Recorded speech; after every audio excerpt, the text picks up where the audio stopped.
as the saying goes, you guys,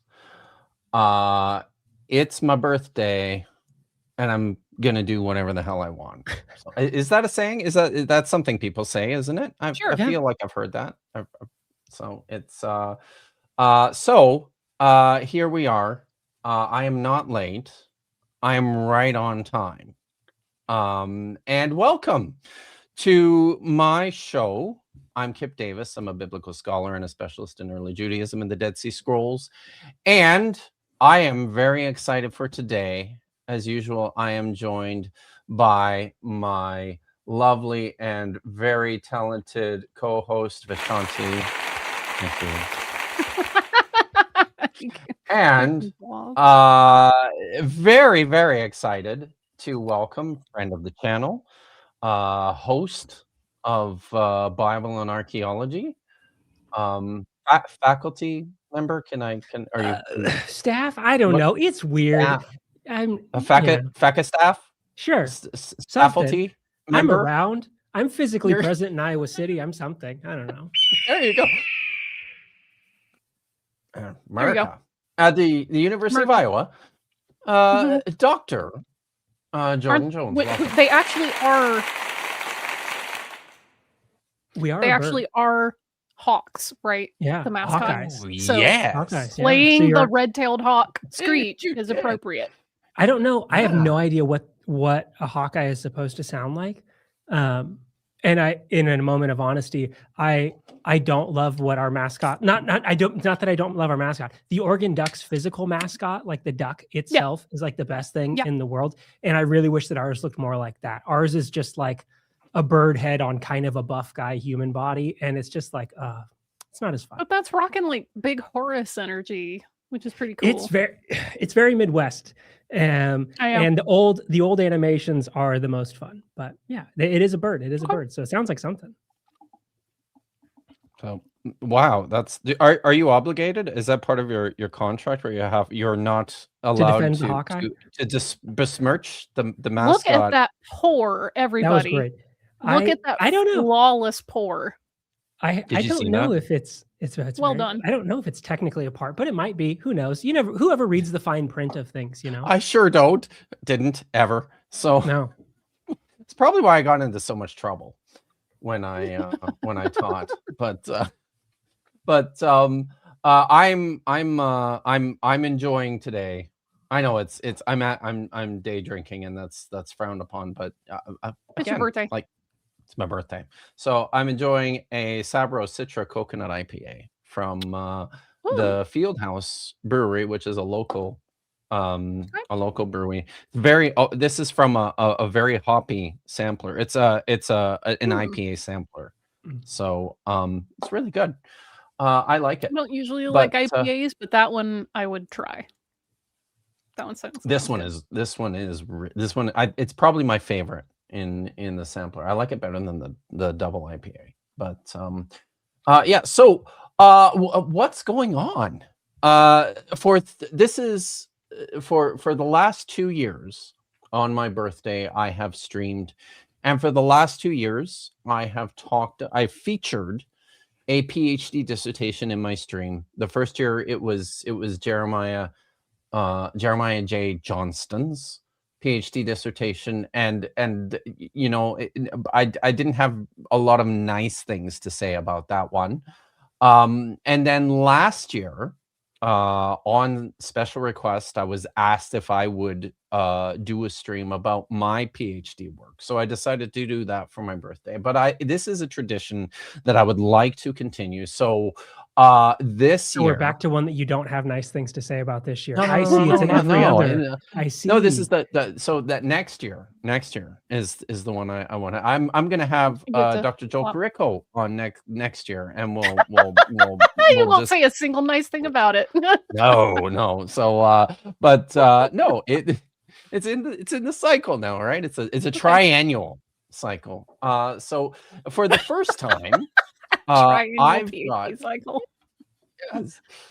got my friend Dr. Jordan Jones on to talk about his PhD dissertation, and I feel like this is cool because it's pretty fresh. It's not been published yet. You just finished last year. Has it been a year yet? I finished writing in spring, and then committee timelines and stuff I submitted in the summer. So summertime. Yeah. Excellent. Very nice. So so I mean it's around that time. And that's all we're going to talk about today. We're just going to sit around and pick Jordan's brain all about his dissertation, which was I should have been better prepared for this. I mean, his dissertation. You do, yes. Yeah. Do you want to show it? We could show it. It's sure. It's Let pretty me good. pull See that if up you- real quick. Yeah, that's good. Let me there we go. Scroll up to So- the actual. To the thing. Sorry, I should have eh. waited. There we go. The Forgotten Promise to Phinehas, a reception history of Numbers 25 verses 10 to 13. So yeah, this is cool. Jordan was on last week, and we read. We didn't get to the Covenant of Phinehas. We so we'll stopped talk right about- before. We did. So Yep. we read the preamble. We read Uh, we read we read the older stuff. Yes. We read what comes first in Numbers 25, and then stopped. Yes. So I think that was good. And maybe to start, do you want to do you want to introduce maybe yourself and your channel and Yeah. the work you do over at Bible and Archaeology? Yeah, so I as we said, I'm here in Iowa, and a lot of my time in Iowa here, I work on Bible and Archaeology, a project. It's a part of the University of Iowa, stuff about if it touches the lands, civilizations or archaeology of the Bible, then it's fair game. So broader ancient Mediterranean, broader ancient Mesopotamia, texts and material cultures. And the comment we get the most is like, but you say Bible first. And we're like, yeah, but there's a lot of stuff that, touches that. And so that's what we do, because I was in the classics department here. And so I'm very much interested in, the broader world of the texts materially and textually. So my way to Iowa City, though, I'm not originally from the Midwest. I'm originally from California. And in undergrad, I had California. I prefer wildfires. I think we talked about this last time, wildly to tornadoes. Yes. As I've come to learn. My wife so much agrees. In undergrad, I had the very great privilege of working with Cynthia Schaefer Elliott, who's now at Baylor, as an undergrad student. And in the course of time, I became very interested in her research areas, which is food. And I still love that. And she recommended I go to George Fox, because at the time, Roger Naum, who's now at Emory, was there. And it was one of those, like, you will love Roger. Roger's great. I went there, did some time there. As we talked about, I got to know Stephen Delamarter while Stephen Delamarter was still there at Fox. Some great faculty there at Portland Seminary. And from there, Roger said, you should look at Bob Cargill out at Iowa. And I kind of got handed from one to another. And that's how I ended up here out in, being a Bible-y person in a classics department. You're a little bit of the odd duck out, but happy to have sat my way through my Homer classes and taken, my Herodotus and all of those things to make my way back to writing a dissertation on the Hebrew Bible. So yes, I did take my lashings in Greek seminar, very deservedly so, and lived to tell the tale. So it is possible. Right. You can do it. Do I still read Homer in Greek? Maybe not as much as I should, but now I am What part of originally from California? Sacramento. Yeah. Facto. So, if you've seen Lady Bird, that is my hometown, and it is wonderfully accurate in its representation of what Sacramento feels like. And if you haven't seen Lady Bird, you should watch it, because it's a wonderful representation of what Sacramento feels like. One of my Wow, favorite I have bands is not from seen there. Lady Bird. What band? Deftones. Okay. Yeah. I've Yeah, seen Sacramento, them many it's- times. Many times. In the movie, they call it like the Midwest of California, which isn't really true, because there's much more Midwesty places in California. But yeah, so Yeah. now I'm in Iowa City, and happily done writing the thing. Glad to have been in and out in 4 and working on other stuff now here at the university, doing things like Bible and archaeology, trying to say, how do we get lots of good stuff that happens in professors' brains and in classrooms out to people who aren't in those classrooms? Because a lot of people want to like learn and stuff, but don't want to go sit in a class. And there's a lot of really interesting people who would love to do that, but they go, I don't know how, and I have to do all this publishing, or they can't afford it. And like, I don't understand what YouTube is, and I know people watch it, but what does that mean? And so trying to help, faculty who want to be involved in that space, get into that space. So it's not just the wasteland of people who, there's voices that, should be amplified less and voices that should be amplified more. And how do we help balance those scales? Awesome. And you do an awesome job. It's a pleasure. It's fun. Agreed. I'm having fun when I'm doing my stuff here. I was just going to point out the video that you guys did. Was it the beginning of this week? Of which the one? Yeah, you do a lot. The Pulp Fiction. Oh, Hegseth. Yeah. Oh yeah, that was good. That was Peter Miller's so great. Yes. Peter Miller, also an Iowa product, now at UVA. But yeah, Peter Miller came by to talk about. Wow. He's working at UVA, cool. And he texted me, as we said in that video. Like, he texted me the night before, and was like, "Well, when are you doing this?" And it was like, literally, you got time tomorrow? Yeah. Because I'd love to chat with you. Because the way he went about it too, there's a million takes and shots, and sometimes fair, sometimes you're like, people are reaching. But Peter's approach was like, how can we use this as a way to look at the scholarly process and tracing sources and what is... It was so good. And it's like Peter's so much fun. Like the you and the you're like, yep. And this is why Peter's great. And like, so how is his quote of the movie version serving a specific purpose? Like that to me was the Peter's great. Peter's great. Yeah. So it's one of those. What is our way into those things is a little bit different as something connected to a state university, but where there is a scholarly way in, which I think that was like, it's how do we look at this like you would look at texts, because that's the stuff like, well, why do the degree even if you're not going to get a job in that exact field? It's the way it helps you think and ask questions and analyze things. Like, it has lots of ways it can transfer out from if it's an undergrad degree or up. Like, the value of thinking through things and asking questions and looking stuff up. That's the hope. You don't realize how timely that video was in terms of like how it does analysis, because I'm working not in specifically like critical Bible studies, but it kind of overlaps a little bit. The manuscript that I'm examining is a guy who has developed a shorthand. Basically, I think going through the book of Exodus, but his quote phrases or trigger phrases, they don't 100% match up to either the Portuguese version of the Bible at the time or the Latin Vulgate. And this guy, like, he knew Latin well enough to where, let me just copy these Psalms in, but he wouldn't copy them word for word.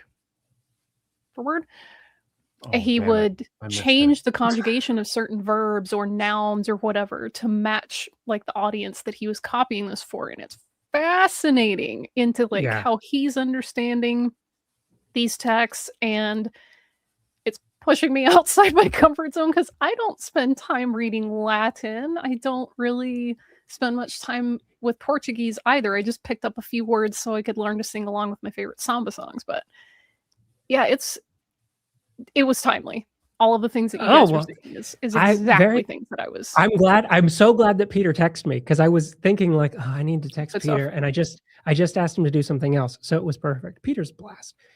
But it's the So I'm glad, and if you're interested, if you're watching this and you're interested, it's something about like, did Pete Hegseth know they were? I don't remember what it's called.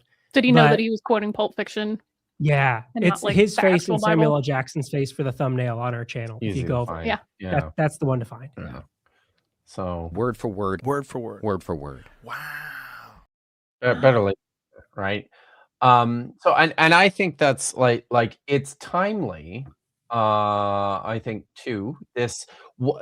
Because some of the things that you did in that video, the way that you and Peter kind of scaffolded the sources and unpacked traced the argument, right? Traced the way that trace the direction from the source text through to excess citation of it is going to this is going to fit right into what we're talking about today. This is what you did. Yeah.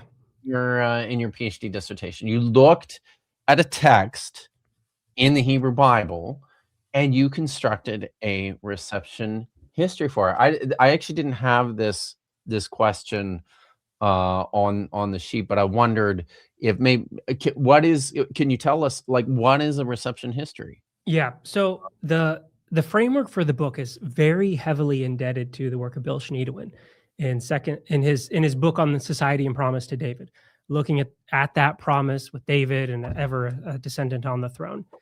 And so very happily, Dr. Schneidewin was a part of the committee, and you will see them cited heavily should it ever get published. And you read this thing, or I think it is in not Zotero, LibGen or whatever. You can get it through the libraries if you want to read it. You can't do it. Yeah.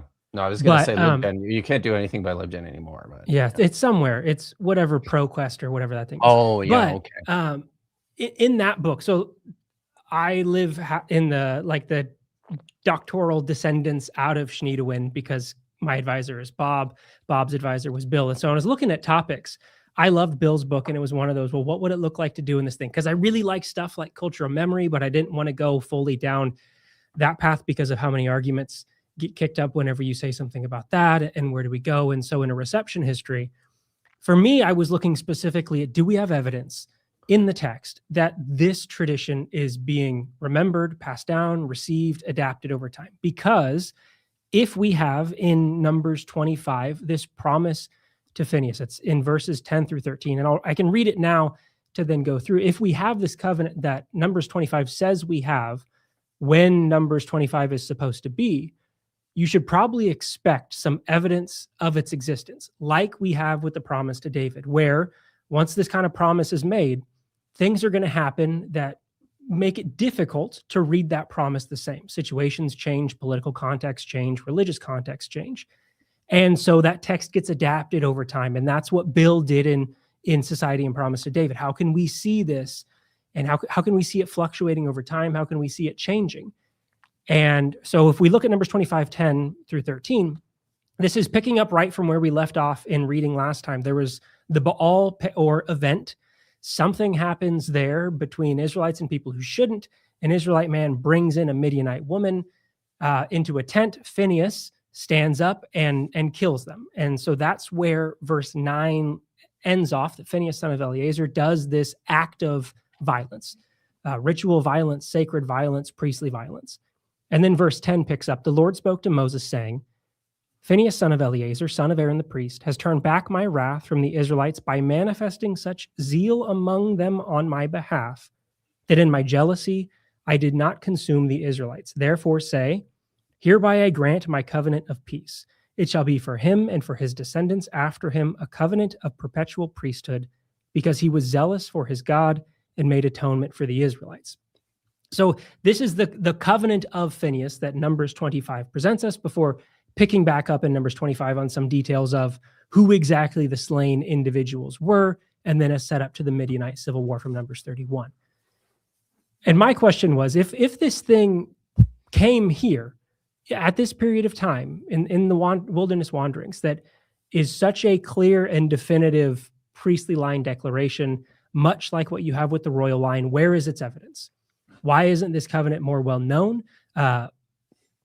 Boccaccini has a wonderful phrase that the covenant of Phinehas is largely forgotten in the text and also in scholarship, because it kind of just who is Phinehas is something that you're probably who is this individual? How important are they? And yet they get this divine covenant. Noah, Moses, David, Phinehas, Abram, there's 5. Phinehas is one of them. And yet it's where is this guy? And if you look through the text and you really read the text where Phinehas shows up, because he shows up from Exodus for a genealogical entry, all the way, you got him in Numbers, you got him in Judges, you got him in Joshua, you have him in the book of Psalms, you have him in Chronicles, you have him in Ezra, mentioned. Some of these are genealogical, some of them are narrative. These are spread around, but we don't get a direct point to the covenant in what is the maybe unadulterated, unrevised version of the texts, of major exception being Joshua 24:33 in the Septuagint. But if you just look at what the text has, there isn't a clear call to this covenant in the way that we see with something like the promise to David, where this thing is declared. It's a big deal. This is a big power position. It's the kingship. It's going to get used and reused and adapted. Why is that different when it comes to the priesthood? Why is this not front and center and adapted over time when we have moments where it seems like it's really called into question? Think of the priesthood of Eli. I was just reading about the house of Eli a couple days ago. It came up in my Zohar class. It's a problem for this covenant. How can the Elites be priests legitimately if Phinehas, son of Eleazar, has a covenant of perpetual priesthood? Is the covenant broken? Or the covenant doesn't exist? Because the Zadokites... Or there's more than one priesthood. Or there's more than one priesthood, which is definitely a part of this, because the Zadokites are the ones who really leverage this claim. They are the ones who stake Phinehas as an ancestor for themselves to connect themselves back to Aaron. So they go Aaron to Eleazar to Phinehas, then, claiming in the rise of Zadok, the righteous priest. And they look back, and my argument is they look back to Phinehas as one of these characters that exists in the text. They have a textual record. They are known. They have a genealogy. They're in the right places at the right times. But their presence is minimal enough that to do something to them doesn't require you to do heavy additions. It's not like Levi, where you have to do these major changes for the Levites to say, let's offer apologetics for why Levi should be on the inside instead of on the outside. Is Levi cursed? Is Levi not? There's a lot that exists around Levi that has to be dealt with. Phinehas gives you a different option. They're like in this Goldilocks zone. They're around, but there's not enough that you really have to fight with. And so in this later period, post-exilic period, when we have lots of these ancestor traditions popping up, expansions of ancestor narratives occurring, they latch on to Phinehas as the individual capable of bearing a covenant that secures them in the priesthood, much like the covenant to David secured the Davidic line on the throne. They fashion something that is similar but different, and I think very ambiguous, intentionally ambiguous, because it lets them adopt and embrace the texts where he's not called high priest, the text where he isn't acting high priestly, and things like the priesthood of Eli, because they don't make it say high priest. It doesn't say high priest, and really it shouldn't. Yeah. Yet it's a priesthood. So what came to me is that the Zadokites, one might say the Zadokim, Sadducees, this may be sectarianism that just kept playing out and playing out and playing out, because what was the whole quarrel between the Pharisees and the Sadducees? Like, you guys are corrupt. You're not doing your job. You're just allying with the Hasmonean and Greco-Roman invaders and occupiers, and we don't think that you're qualified for this office. And it's like, here I think they might be leaning back on that, like, yeah, but we have like an eternal promise that was given to Phinehas, so which is a part of why, like, so if I argue that this part comes in late, that 10 through 13 gets tacked in to Numbers 25 later, that originally we had these first 5 verses, this Baal Peor event that you also see in D materials that doesn't know Phinehas.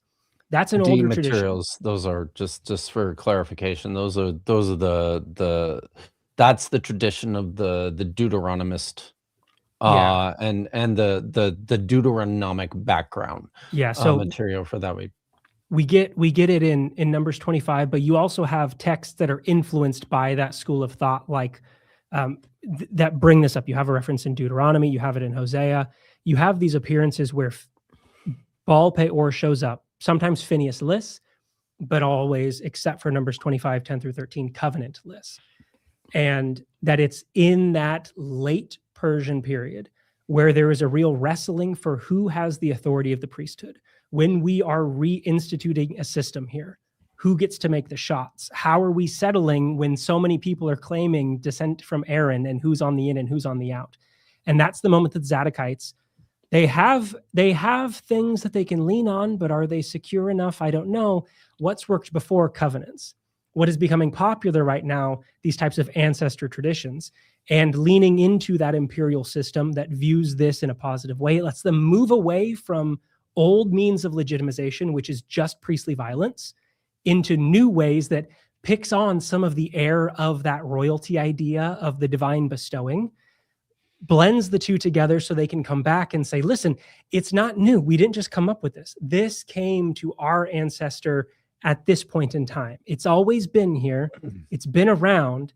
Phinehas has been around. Look, Aaron, Eleazar, Phinehas, then Zadok, who was after this chief. Oh, and that's our ancestor. And so they're able to kind of align the texts without having to do really too much, but absolutely a part of this fighting. And it's the way we see Phinehas's covenant continue to be used once it's introduced, because this is what the Hasmoneans turn to. This is what Mattathias does in the act of killing two individuals and then quoting our ancestor Phinehas.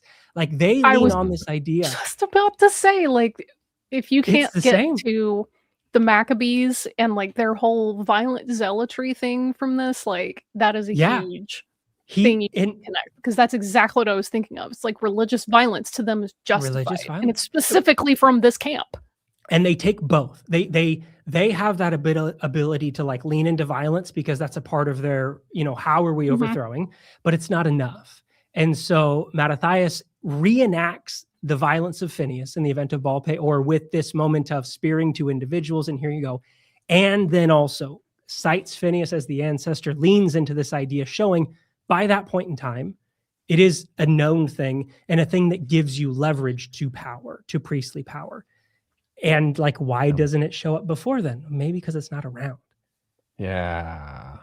No, awesome. That's an awesome way to jump into this. And like, I think that the reason this is so fun, right? As a scholar, this is what I love doing. This is what you've done. This is you get to pretend like you kind of get to pretend like you're a detective. You're analyzing texts, and you're scrutinizing them on such on the level of minutia to try and figure out where they belong historically, and within their correct cultural or their social context. So I think I want to get into a bunch of the questions that I have. But maybe before I do, we've got a couple of super chats that I'll get out of the way here quick. First from Tree Climb Tad for $5. Thank you very much. Kipp is having a birthday on Thursday, just to make me mad. You and me both. I mean, it's not the best. Really isn't. It's not the best. I believe next year it's on a Friday, which is perfect. So yeah, exactly. But thanks for always throwing money at me just so that you can say mean things about me. I appreciate it. And Miranda Rensberger for $5 says, "Happy birthday, Kipp. Please let someone else cut the cake for you." Miranda has become very concerned about my my skills with power tools, but it also she was very worried about me cooking last night as well. So I pretty badly injured my finger a couple weeks ago, Jordan, with in a tragic routering damn near mangled accident. I scared the hell out of my viewers on Saturday night by reenacting the injury with my router on screen. I mean, this is kind of how I roll. But thank you very much for the super chat and for the birthday wishes, everyone. A couple things here. By the time the cycle comes around again, it will be time for Vishanti's. No, I would need to be a hell of a lot further along to get this thing presentation ready in a year. I am nowhere near that. She'll get it. She'll get hers. Don't you worry. The weirdo CKA. This is a follow-up to their comment that they still pronounce it as Pinchas. The way it's written in Hebrew. Partially because one of my rabbi friends and I made Pinchas kebabs for 1 year for that particular reading. I'm like, uncomfortable laughter. That's very good, right? Like that. Yike. B.S. Lewis said that some people go to Chuck E. Cheese for their birthday. Kipp reviews dissertations. That's how you know he's a professional. Incredible use of free will here. Yeah. By the way, I will be on B.S. Lewis's channel tomorrow night, Friday night, talking about. He wants to talk about Adam and Eve, which sounds fun. So I'll go do that if anybody's interested. But yeah. So I think for starters, maybe just tell us, and I'll just go through these. I think mostly in order. Maybe just tell us who. Jordan, who is Phinehas or Pinchas? Yes, I do the Phineas pronunciation, which is also a bit of a how his name is spelled is something that does make the scholarship difficult because there are differences that people do. So trying to find sources and who has written and how, and Jonathan Miller is someone I've been in conversation with about this, and should there be do we need to agree on a spelling, or how do we want to go forward and for who, which is, not unique to him, but who is he? At his simplest, he's the grandson of Aaron. So the text says, Phinehas is the son of Eleazar, grandson of Aaron. If you take the genealogies at face value, and genealogies themselves, are a very malleable tool. And so they can be adapted as needs may, but that's his most simple identity is, a descendant of Aaron in the priestly line. There are those who argue, and we talked about this some last week, that what we have in the beginning verses 6 through 9 of the P material in Numbers 25 is an adoptionist text, that Phinehas is not a descendant of Eleazar by birth, but that Phinehas is adopted into this priestly line through this moment of violence. And that by doing this thing, this sets up what we get in this covenant, which is an adoptionist covenant, and that it should be read here as bringing this individual into the priestly fold in this way. Because in part, Phinehas has Egyptian connections in name, much like many names in the tribe of Levi do. Does that mean that he is an Egyptian? Does that mean that there's Egyptian tones?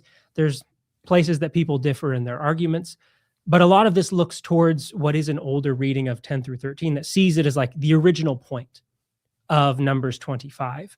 And it's either bringing Phinehas in, or it's having something to do more with Eleazar than actually with Phinehas. But what Phinehas is most known for in the text is, one, being the descendant of Eleazar, but two, being this guy that's connected with violence. Because Numbers 25 is like the big moment on stage for Phinehas, that then we do have instances of either the remembrance of this memory, like in Psalm 106, where Phinehas's act is recalled, and so there's a connection there. But also when you look at something like Judges 20, when Phinehas shows up there, that Phinehas is a character that gets associated with moments of violence or the threat of violence or questions of like boundaries and identity, who's in and who's out, and how are we establishing these things. And that is what I call like Phinehas's first wake in the text, is that genealogical link to Aaron and priestly violence. That's the primary focus of who he is. It's not until you get the covenant later that suddenly that gives you like this whole other thing that picks up from that point on, which kind of supersedes the first thing. But I was going to say, this does feel like almost like he's getting jumped in to the line, because Levi and Simeon were said to be really violent in the whole Shem incident. And that's one of the reasons that Levi specifically was given the priesthood, because of that violence and that zeal, I guess. You can look at Golden Calf too. And there's that as well. The Levites as well were pretty violently zealous there. And, you have Pinchas showing up and doing something very similar. So if he wasn't already in the line, this would have 100% qualified him, if that's the way to put it. And blood in, blood out. Exactly, blood in, blood out. And I can't help but think about like the unfortunate threads of, I guess, religious zeal or violence that is zealous, that tends to pop up from time to time, and how that's valorized in some of the texts. Like Maccabees is like, yeah, actually it's great, let's do it. And then there's other texts that are just like, no, this is actually not what we want to do. We don't want to give any credence to these fundamentalist zealot types. Like, that's not what we're about. Is like, you know, Phinehas is often overlooked and often under discussed character, but is a character that has been picked up by groups that see in that moment of violence, and then a divine voice here coming in to say, you've acted in zeal according to my zeal, and that zeal led you to doing this type of killing. And so there is a very unfortunate afterlife, and a long one there, by Phinehas being associated with this, which you see in the Acts of Mattathias, picking it up early on. And you still continue to see, like, there are scholars who look at that in this type of, how have these characters shown up, and Phinehas does list among those characters. There's an anarchist rabbi from around the turn of the 20th century, Avraham Chaim, may of blessed memory, and he actually specifically wrote a little bit about Phinehas in his like thoughts on Hanukkah. Essentially, he's like, I don't like that this holiday is turning into a nationalistic, like, blood furor type of thing, and he goes off on several examples of violence from the Hebrew Bible. He brings up David and the sling, he brings up Phinehas and the spear, and he says, you know, Scripture doesn't tell you that they saved these weapons. Like, nobody saved the stones and the sling that David used to kill Goliath. Nobody saved Phinehas's spear. They didn't save it for one generation. So why are we making holidays out of violence? And I love that thread, because he's, you know, not saying, oh, these events are fake and they didn't happen, or we're just going to like erase them or cut them out. He's like, nobody memorialized it this way. Why are we doing this? So he was already reacting to early kind of nationalistic strains going on. And it's just like, he was writing in, I think, the 40s and 50s. So, you know, baby nation state, people are trying to establish identity, things like that. And he was just very much against people doing this, is taking these incidents and going, yeah, it's great, let's lean into this. Like, he was like, no. Yeah. Lots to say there. So I mean, I think we'll get to, I wanted to, this is what I'm really interested in. Well, I'm interested in all of it, but one of the things I am really interested in, and we just talked briefly about this ahead of the show, is the process. So because, and this is because, you know, most people don't go and do a PhD. So most people don't have like an insider's look at what happens. And I am always, because I remember the for me, the process was everything. Like, in my studies, just going through the whole the whole course of figuring, you know, picking a topic, or just having something in something that was a bug in my brain that I couldn't get out, that I needed to explore, and starting from there and doing a whole bunch of reading, and then having questions, and then having crises, and, you know, eventually arriving at a conclusion that, honestly, for me, actually was like a pretty sharp turn and a departure from where I thought I was going in the first place. So it's always, the journey and the process is always something that's very interesting to me. So Real I want to hear friends it. we made along the way. Yes, I want to hear, Jordan, like, where did this come from? How did you get to this question? What happened for you? Well, Yeah, seriously. When my mom was Who hurt pregnant, you, a bro? shelf fell on her, and I think that's where it all started. And that's true. A bookshelf fell on my mother. And Jesus Christ.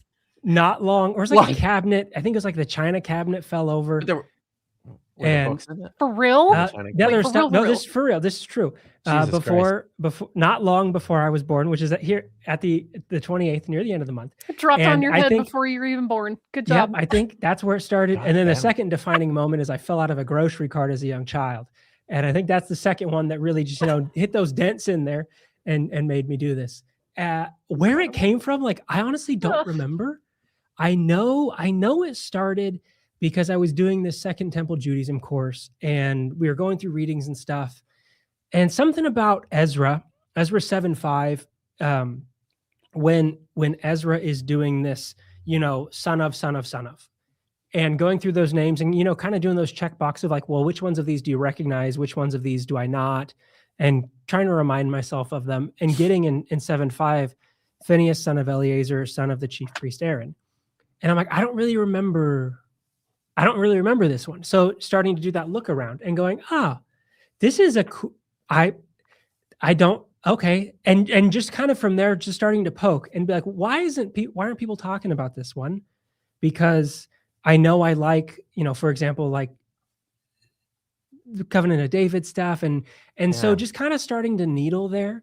And I had done some other stuff about Adoni-Zedek and Adoni-Bezek. And so I'd kind of been thinking around Zadokite stuff. And as I started to go down this one, it just looked like an open lane in some ways, where I kept expecting to come across the person who already wrote it. And I'm still waiting to like fully come across the person who already wrote it.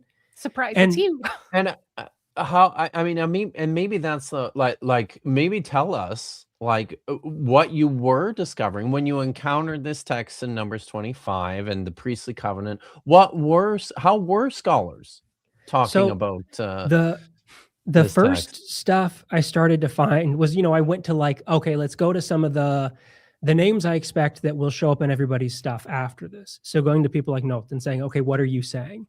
Going to people like Cross, what are you saying? Where do you have this? Because like Cross brings this up in a discussion of the Elides. Frank Moore Cross. Frank Moore Cross. And the argument that like, well, what we see in Numbers 25 is like this inverted polemic based off of what we get with the Elides. And you can kind of see like they've left a real influence on who has picked up and continued their arguments. But there were these early ideas that got set in that this text emerges with the rest of the P material in Numbers 25. It's that original point idea, and largely things have kind of continued along. And as I just kind of kept turning over rocks, and it was like either somebody's talking about Phinehas with violence, or somebody is talking about Phinehas in service of like the Zadokites, like coming up in discussions of the Zadokites, but not really looking at Phinehas for Phinehas.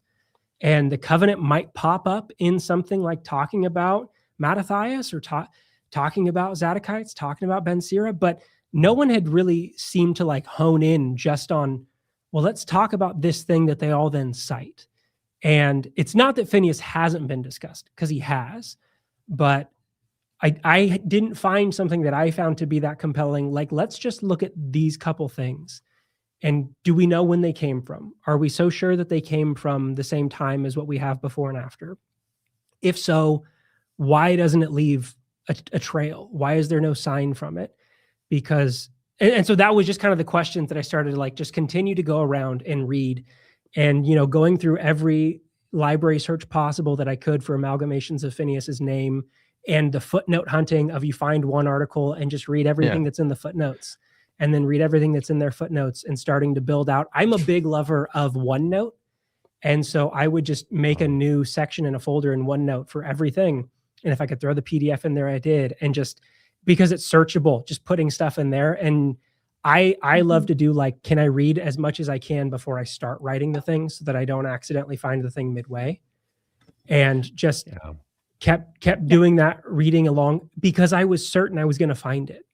And I just hadn't found it yet. And I'm still certain I'm going to find it. I've sent this off to have some looks at it. And I expect their response to be, well, yeah, it's because so-and-so did it, ding dong. Like, why didn't you find this thing?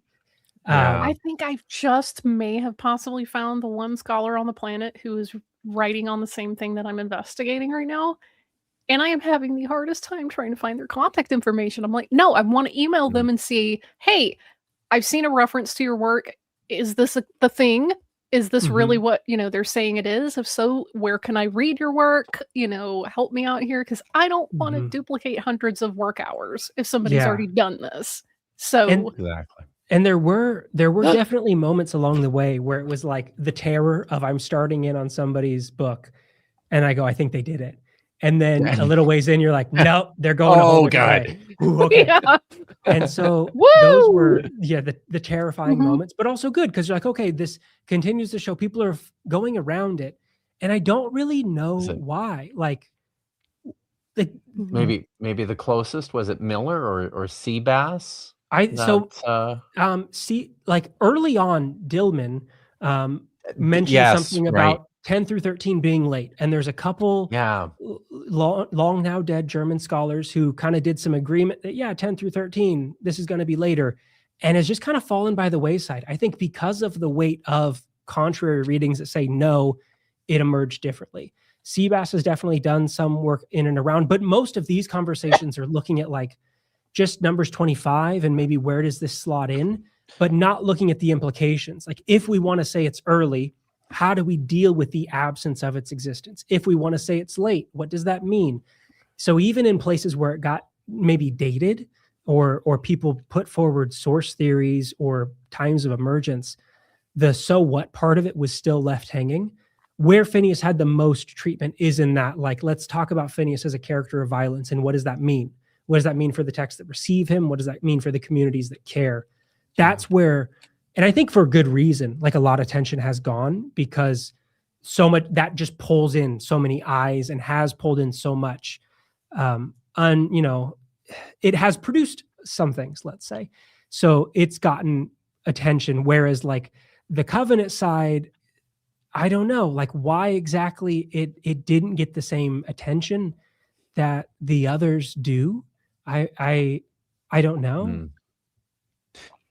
Maybe do you want to I'm gonna put, do you want to just do a quick in terms of the text itself, Numbers 25, do you want to just do a quick breakdown in terms of how we understand this on the basis of its source material? Because there's Yeah, a lot of, like, in the lead up here, right? I think this is probably part of what you were seeing when you started on this project. This is a problematic text, right? very.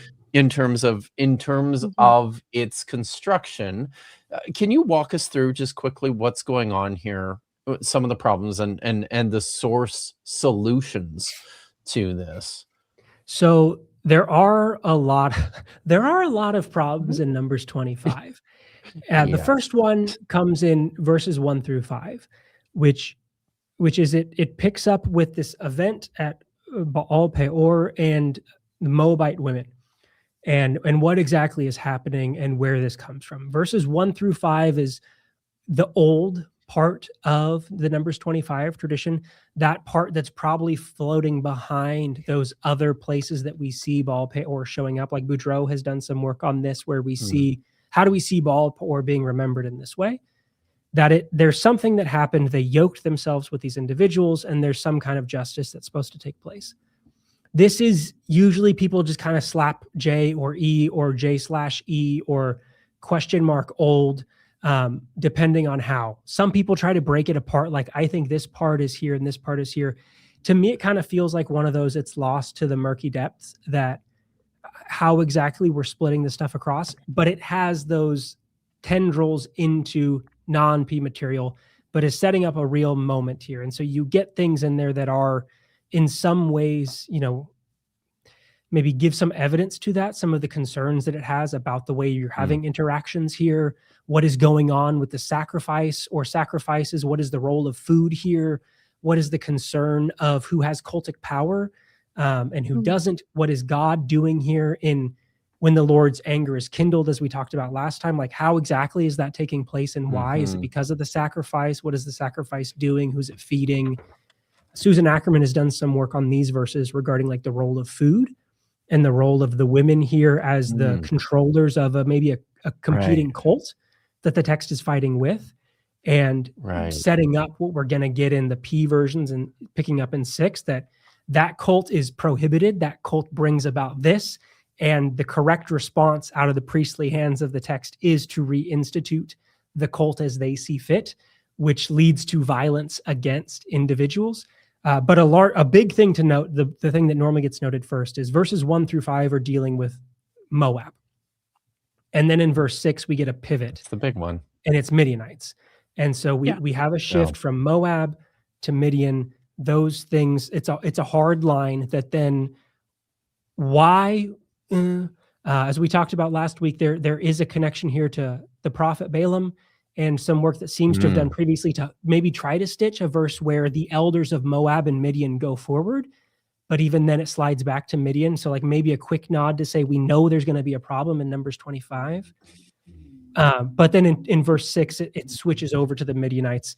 And what follows does a lot of setup for Numbers 31 with the Midianite civil war, and a place where Phinehas is going to be one of these priestly violence leaders, taking what has happened here and then moving it over. So taking that, the divine sanction, maybe let's say, for this type of violence and moving it into the space of the battlefield in a place where maybe you expect Joshua, then now Phinehas is doing some things here. So 1 through 5 is kind of like a murky depth, which I did like, here's kind of an overview of what people have had to say about this in lanes.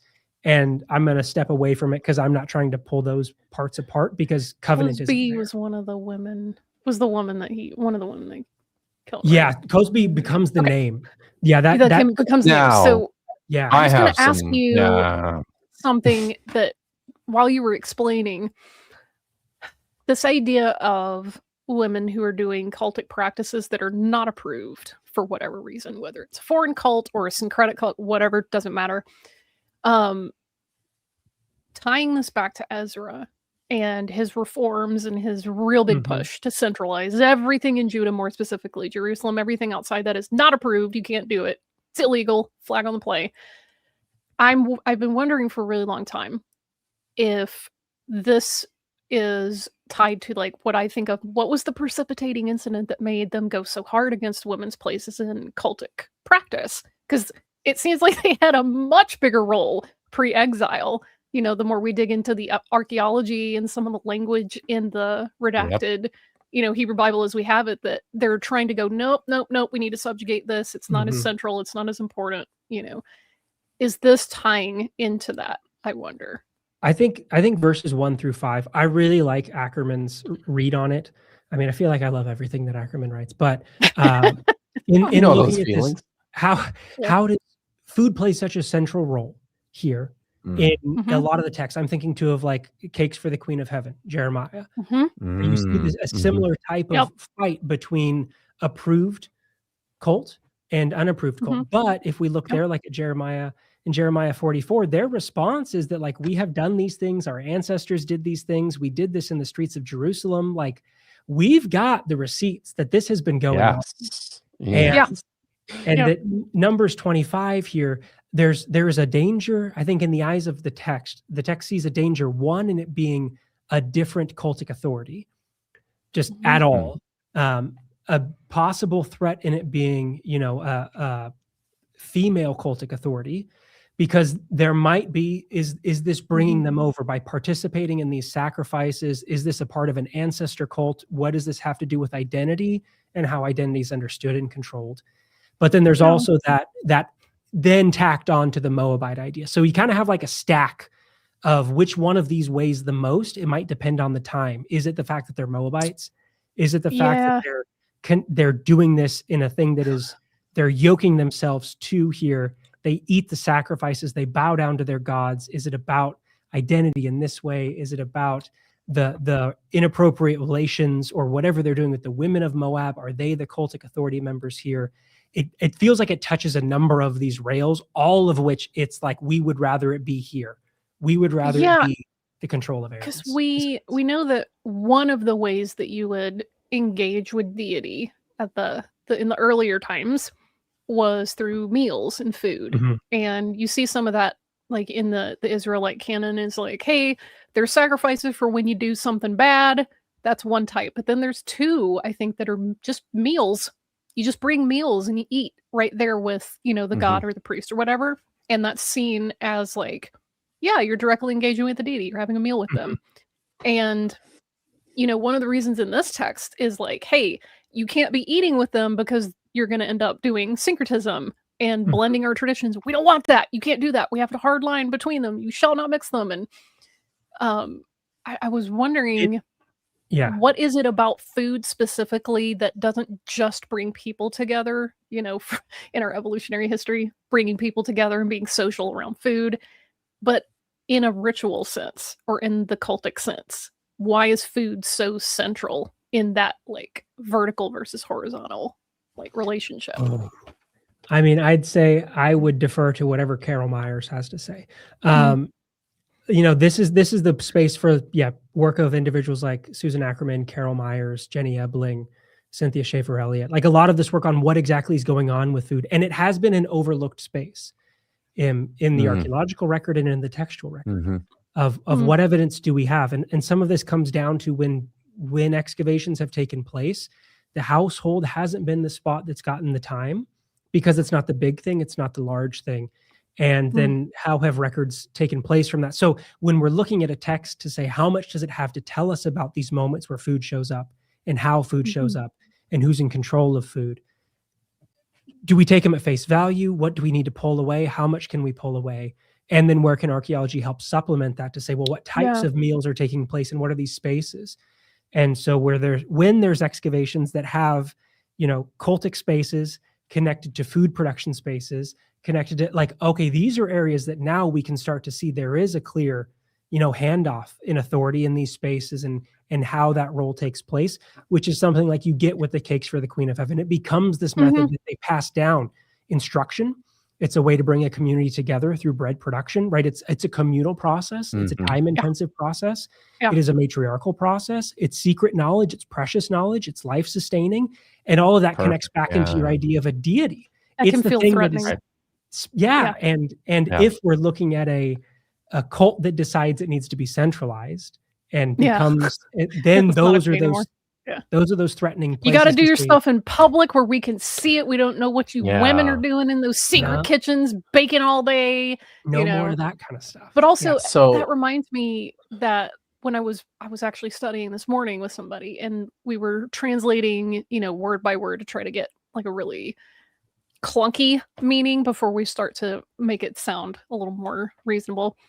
And it struck me that the same word that we use for like eating food, achel, that language is used for the way that offerings on the altar are consumed by fire. And so I'm like, in their mind, the god's not physically coming down and going, nom, nom, nom, nom, and eating it. But when it's consumed by fire, it's being eaten by that fire. And that's seen to be like, the god or the god's doing it. And once again, I have to kind of like remind myself that they're not always thinking in the same metaphors that we are. Sometimes they're thinking a lot more literally and plainly and physically, like tangible stuff in meat space than we tend to read it. So yeah, there's a whole thing. I'm gonna have to go do reading on this. You've got my brain. Well, you could bring in like feeding the dead too. And that fits in as well. Yeah. So we've got this Baal Peor incident. Yeah. And in terms of the setting for this, when do scholars generally tend to set this earliest stuff, this first layer? Oh, I mean, then you get the range of people who want to say, is this 10th century through? God, eh?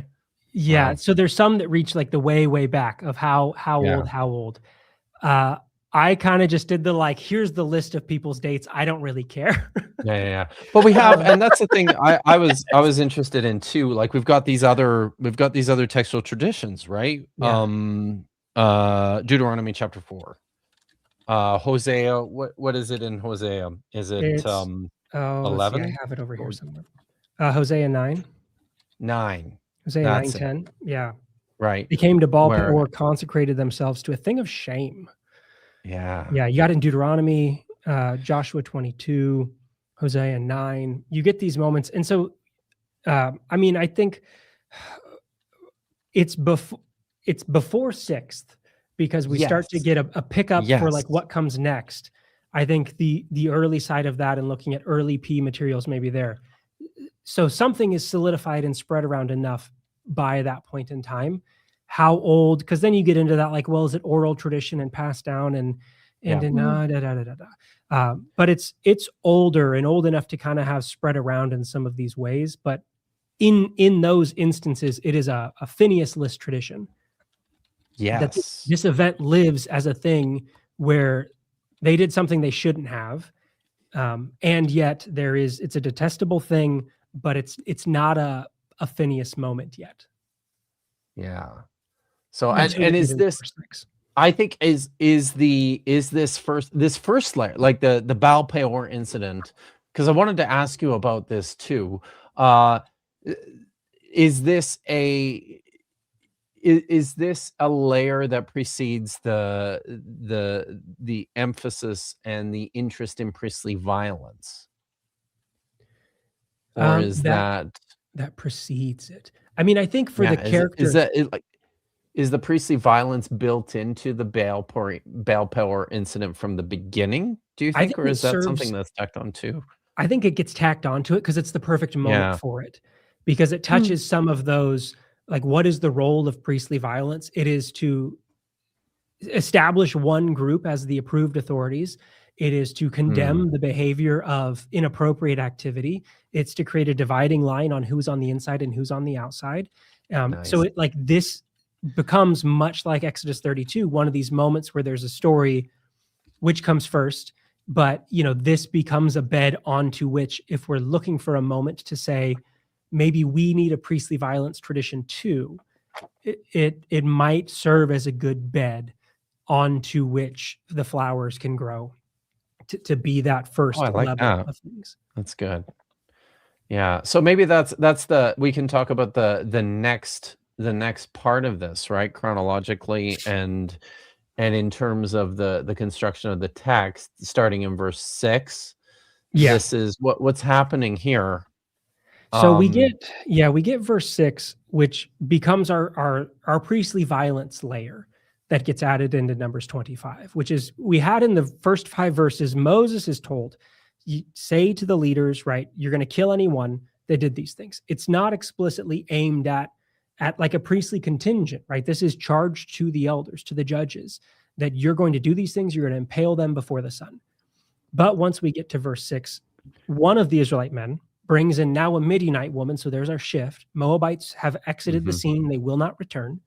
We're now dealing with Midianite women. They bring a Midianite woman into the sight of Moses and the congregation at the entrance of the tent of meeting. And this is then in verse 7, when Phinehas, suddenly we've moved from the elders. Phinehas is the one who does something. Phinehas stands up, gets a spear, goes into the tent, be it the tent of meeting, be it a separate tent, be it a cultic tent, be it the tents, their own individual tent. It's not explicit. Stabs the two of them through together in what seems to be, coitus. And then a plague that is new is suddenly stopped. And so in these verses 6 through 9, it's something that you can see building on. And if you're reading through it, I think it can be stuff you read past. Moabite to Midianite might grab your attention, but maybe you read past that. But suddenly thinking like, okay, well, the elders were charged and Phinehas acts. Is Phinehas an elder? Or is Phinehas just standing up? The plague shows up. There wasn't where did the plague come from? But a lot of these things now. Yeah. P. The plague comes in because now we start to get some of these P language markers that are coming in with those concerns for Phinehas, son of Eleazar, son of Aaron the priest, and this priestly plague concern, and the activity of the priest as the one that's staying back this divine wrath. That is, now we've got like that solution that's presented, which is not this maybe older form of corrective of just impale them before the sun, because how is impaling them before the sun, right? The appeasement here, who are we offering these things, these people to? Is this a human sacrifice? Is this, and if so, given to who? Like, how does this stop the wrath? And why the wrath was started. And so here instead, it's the priestly fix. It is Phinehas, the one who steps into the gap here to correct what has now become a sexual concern. Whereas in the first 5 verses, it can be a sexual concern, whatever they're doing with the women of Moab. But that same language just gets used for idolatry. So is that actually a sexual interaction, or is it just they're worshiping the gods of? Here, though, the location of the tent, the spearing the two of them together, it is now, kind of tightening the screw down, it seems, on there is a concern for that gap being crossed in the way that we get of like those Ezra concerns later of who is supposed to be with who, that now you have some of those things showing up. But when verse 9 ends, we get a nice close. Like, again, we get a nice end here. The narrative could stop here. The plague is done. We get a body count, 24,000 individuals. Story over. Story And over. Our Yeah. main character has been named. We have a Moses shows up. Great. We've got Phinehas as an actor. That's fine. We don't get the names of, in this part, the Israelite man and the Midianite woman. But I guess in this first phase, would you expect it to name these individuals or not? No. Maybe not. Do they matter enough in this moment? Like, who is the text really concerned with? They do get named in a layer that is also added into Numbers 25. But here you kind of just get this solution. We had a problem. They're doing something that resonates with our inside-outside concerns, cult centralization, maybe some of this like sex happening within a cult or not type of stuff. What's he doing with her in the tent and the belly piercing and takes her in and these types of things. But that's then like our priestly layer 1. Mm-hmm. So this is and when are we? And this is something I wanted to ask about as well. Was this is the priestly layer? So in terms of situating this, it's this is early post-exilic, I believe, right? Yeah, I put this like I tried to not do dates until I was done. Yeah. Just like can I lay out? They're all right there at the end. Yeah, as like they are right there at the end. But as like I tried to fit texts together to see where's Phinehas showing up and how. Yeah. I've tried to first lean on, well, what are the dates that are kind of a consensus point where the most people have come together to say we think it's here? And does that slot in with the way I see maybe the text emerging? And kind of conveniently it did, with the exception of maybe where I'm arguing 10 through 13 slides in, where some older people said it's later, but other people said it's earlier, you know? But for the majority, like this is kind of a 6th to 4th, where exactly in there you're wanting to say, but sometime, you know, maybe more to that 6th side, something showing up here for this early priestly addition on that is dealing in some ways, but is less fleshed out. It is maybe less specific in ways that things do get later. It has less of those, you know, what we're going to get with things like who are the names of the individuals that are doing this stuff, where I think still kind of within that 6th to 4th range, that's where you're going to get stuff like what we get in Numbers 25 down in like verse 14 through 19, where suddenly we are having names offered, that it's Zimri and it's Cosby. And then we have a connection to the Midianites. And now we have, well, who are the houses that are responsible for this and some of that genealogical concern getting fleshed out? And then how is this stitching into Numbers 31, Midianite civil war? What is our concern with the Midianites inside or outside? Still continuing to flesh that out, like grounding this text more fully. So it's not just this, and the moment is done, but how does it reach outside of it? Yeah. What's the what are the, I guess, root words for Phinehas, Cosby, and Zimri? So Phinehas, his name does come from it has Egyptian origins, which is often connected into like the dark-skinned one, which can lead to this, is this that adoptionist idea? Or is that an etymology we can trust? He's a Nubian. Yeah, we do get within the name Cosby, which is offered once we get down to verse 15. But she is not named. Like if you go back up, this Midianite woman that comes forward is originally not named.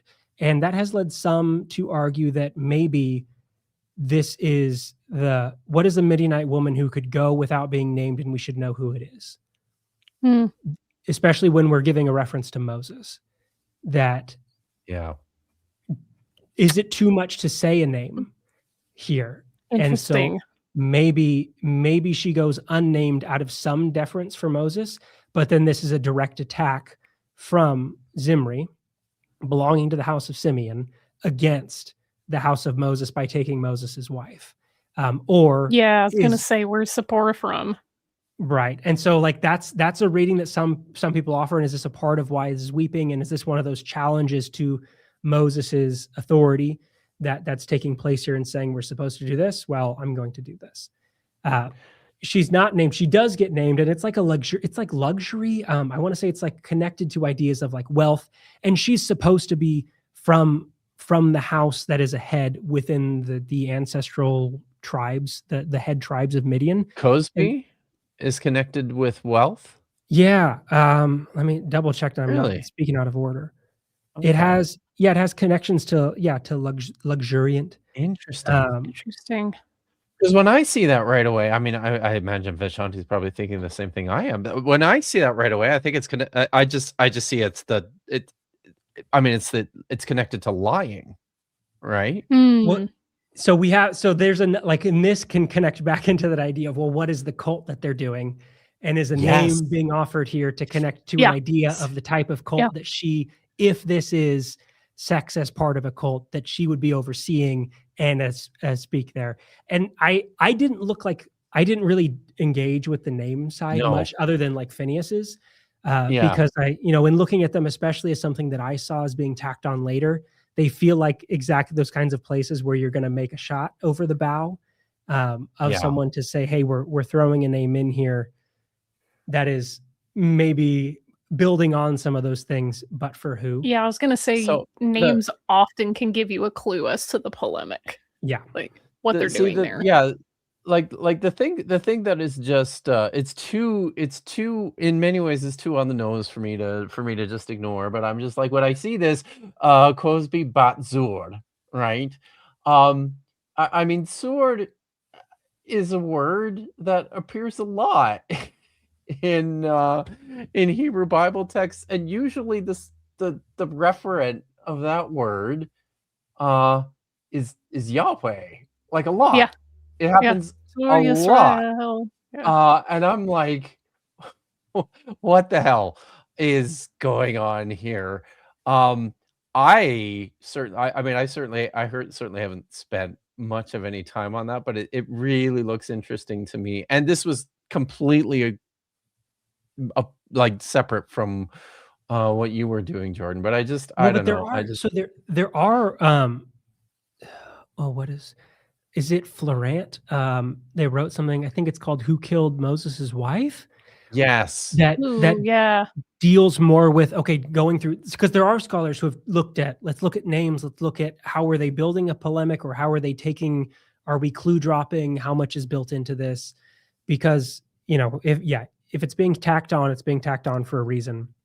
And what are we speaking to? How are we going about doing it? You mentioned, right, like with Simeon and Levi, with earlier stories of what they do connected to moments of violence, there's maybe a reason too why Simeon is a part of what gets folded in here when we have Levi doing, but also how are we combating with the Levites in other spaces? And now the Simeonites are brought in as well in this moment to say what types of fights and infighting is taking place, and how are we bringing these names to bear? Question. Jethro, priest of Midian. So who did Moses take counsel with when he left Egypt the first time? Yep. He went and hung out with Right? Jethro, Yeah. the priest of Midian, and was apparently hanging out with him long enough after the Exodus. Because Jethro's like, yo, man, you're doing too much. You need to delegate. You got to delegate. You got to delegate. Mm-hmm. So I'm wondering now if maybe this could tie back to Jethro. Maybe some of the Midianites that were just hanging around that Moses was like, yeah, these are family. Maybe they're coming with. And maybe they're living near each other, whatever. And this is seen as an unapproved mixing. It's like, no, we're not going to do Jethro's ritual cult stuff. We're doing our own. The unapproved. And I think in having that part in your mind, like you've got a big gap. You have to jump to go from that idea into Numbers 31. Like, how do we end up here? And this story like serves as a very important link to say, well, why are we like down at like verse 17 and 18, harass the Midianites and defeat them, for they've harassed you by the trickery with which they deceived you in the affair of Peor. And so like, okay, now there's a reason to then marshal when we move towards Numbers 31. So this narrative starts to serve like several purposes. It's being used by different people at different times to like address specific agenda items, it feels like, in a way that is like not wholly unique to it, but it's a flexible moment that as little bits can get added on, you can see it kind of like being redirected. And you're like, I'd really love it if this could help us address some of this. And then suddenly, a little bit of a change and it can. So I think now I did want to before we move on to the covenant, like priestly violence. Yeah. And we're centering, and we're putting the stuff in the but post 6th century, right?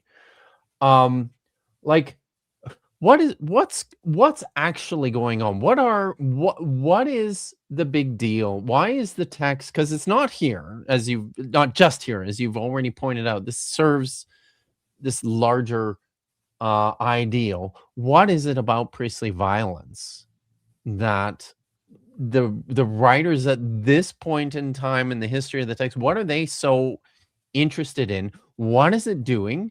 And I'm kind of what are scholars saying about the way that this fits into like the real world of when these texts are written?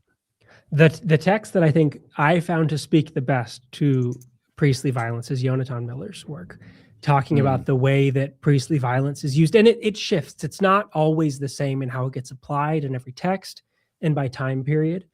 And, in an older layer, priestly violence might stand in some of that way of, you are the thing doing the killing for sacrifice.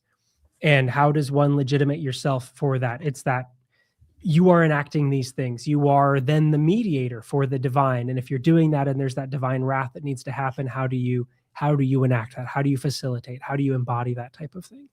And so the priestly violence can serve as an early tool of providing legitimacy in separating yourselves out as the ones on the right side of the sword there. If we're thinking of either with Phinehas here, if you're thinking of the Levites, that you are the ones willing to pick up on behalf of the divine here and say, I will stand into the gap. And so it acts as a very clear division within the community, because it always has to do with identity and who's on the in and who's on the out. But it does it in a way that connects to ideas of the cult, that connects to the ideas of what is the role of blood and what does blood do? How does blood purify? How does blood in this situation, like when is it doing cleansing and in what ways? Is it always and just in the cult? And when a cult is not yet centralized or a cult is more fluid, like the shedding of blood is going to stay back the divine wrath in Numbers 25, but not in the way that the cult you might expect it to be doing that thing. Yeah. But yet impaling them before the sun is going to do this thing. And Phinehas here driving them through with the spear, it's enacting some things that are sacrificial in nature. And that's the thing that stops the divine zeal from killing more out of the plague. So it does these, like, it's an odd solution in that gives you a way to stop a problem, but to mark yourself as special, but doesn't always serve as valuable, because it also presents a threat. Like when those priests are the violent ones, when they're the ones who are able to enact this thing and they can step in on this way, well, what do we do once we move to periods of kingship? What do we do once we move to periods of imperial power, where that can be seen less as an approved idea of how to claim authority and more as a direct threat towards what we are trying to do to you? When the cult has been centralized, how does that old idea of we are legitimated because of ancestral violence that is done, and now we have sacralized that violence. And so now that violence is perpetuated in the sacrifices we give, but not necessarily us doing this thing within humans anymore. So it can move over time in and become centralized, and there it still has resonances of the old thing, but it maybe becomes intolerable for it to fully be that version of the thing again, until you get to somebody like Mattathias, who uses that old version, but by doing it to say, I am that one who reaches into the ancestral tradition. We're at a moment of decision like that to say, oh, here we are again, but also has that recognition to say, I can't just claim priestly violence, because while it may have been enough at an early point to claim a kingship or to claim the priesthood, once we have enough administrative weight and bureaucracy and all those things that go along with it, it doesn't quite shoulder the burden sufficiently. Which brings us to, I think, the next part and sort of the central part of your study, right? This new thing, The new thing, the last thing in 25. the last thing. I'm sorry. I'll get back to verse While you're 10 pulling here. that up really quickly, I was going to say that this kind of reminds me of the fact that vigilantism, while it feels really nice, it doesn't actually solve systemic issues. Yeah. So, like, yeah, violence, if you're a zealous priest, it might be relevant for that moment, but it's not going to solve bigger issues. It's just because when the shoe's on the other foot, like it doesn't. When someone else picks up the spear and then marshals that same claim against you, which is where I think like 10 through 13 slot in, to say if we have competing ancestral traditions of sacred violence, or if we have competing genealogical claims to Aaron, if we have rival priesthoods as we do at this period, how do we pick who ends up on top? And I think looking at the end of the Persian period, we're looking, for me, we're looking late fourth to say, how are we late fourth into the third, right? We're in this transitionary period. This is a moment where those ancestral traditions are picking up more weight and continuing to be expanded in other ways. But we also have new and emerging needs of a priesthood. We have new and emerging methods of bureaucracy. The cult is being centralized and used as an administrative role in distinct ways under Persian rule. And this is a spot where maybe some of what used to legitimate the royalty, what used to legitimate those administrative officials, can now serve the priesthood in the same way. And so then 10 through 13, we get something that sounds like that kind of divine mandate that establishes you in a position of authority, which is that, Phinehas has turned back my wrath from the Israelites by manifesting such zeal among them on my behalf that I didn't consume them. I grant my covenant of peace. It's going to be a covenant of perpetual priesthood for his descendants after him, because he was zealous for his God and made atonement for the Israelites. And so here, I think now that we are in our last phase of Numbers 25, that coming back late, the Zadokites are kind of maybe digging through the archives to say, where can we best secure ourselves? Do we have a way in? Is there a crack where we can find something? And Phinehas, again, is in that Goldilocks zone. It's a character that has an established tradition. They have a textual record that establishes them as priestly violence, which is an old method of legitimization. They are around through several periods of deciding identity, who was on the right side. Think of like Joshua 22 in that inter-Civil War period. So we're deciding within, but also without in Numbers 25. He's in this nice moment that he's around, but also we don't know that much about him. And so I think he's like a Boba Fett character that lets you say, if we drop this on, there we go. You're around, but I can build you a story without having to change other texts. I don't have to deal with all of this textual record that deals with Phinehas as something else. It doesn't exist. So they craft what I think is an intentionally ambiguous covenant. That is a covenant of peace. That's a perpetual priesthood that lets them embrace what seems to be a failure, like he never steps into the high priesthood, or things like the Elites, because you can say, it doesn't say high priest. We understand it to be, you understand it to be, what is the priesthood to a priest? It's the high priesthood. But we're able to play in the language of, well, Aaron isn't called high priest until later texts where it gets added in.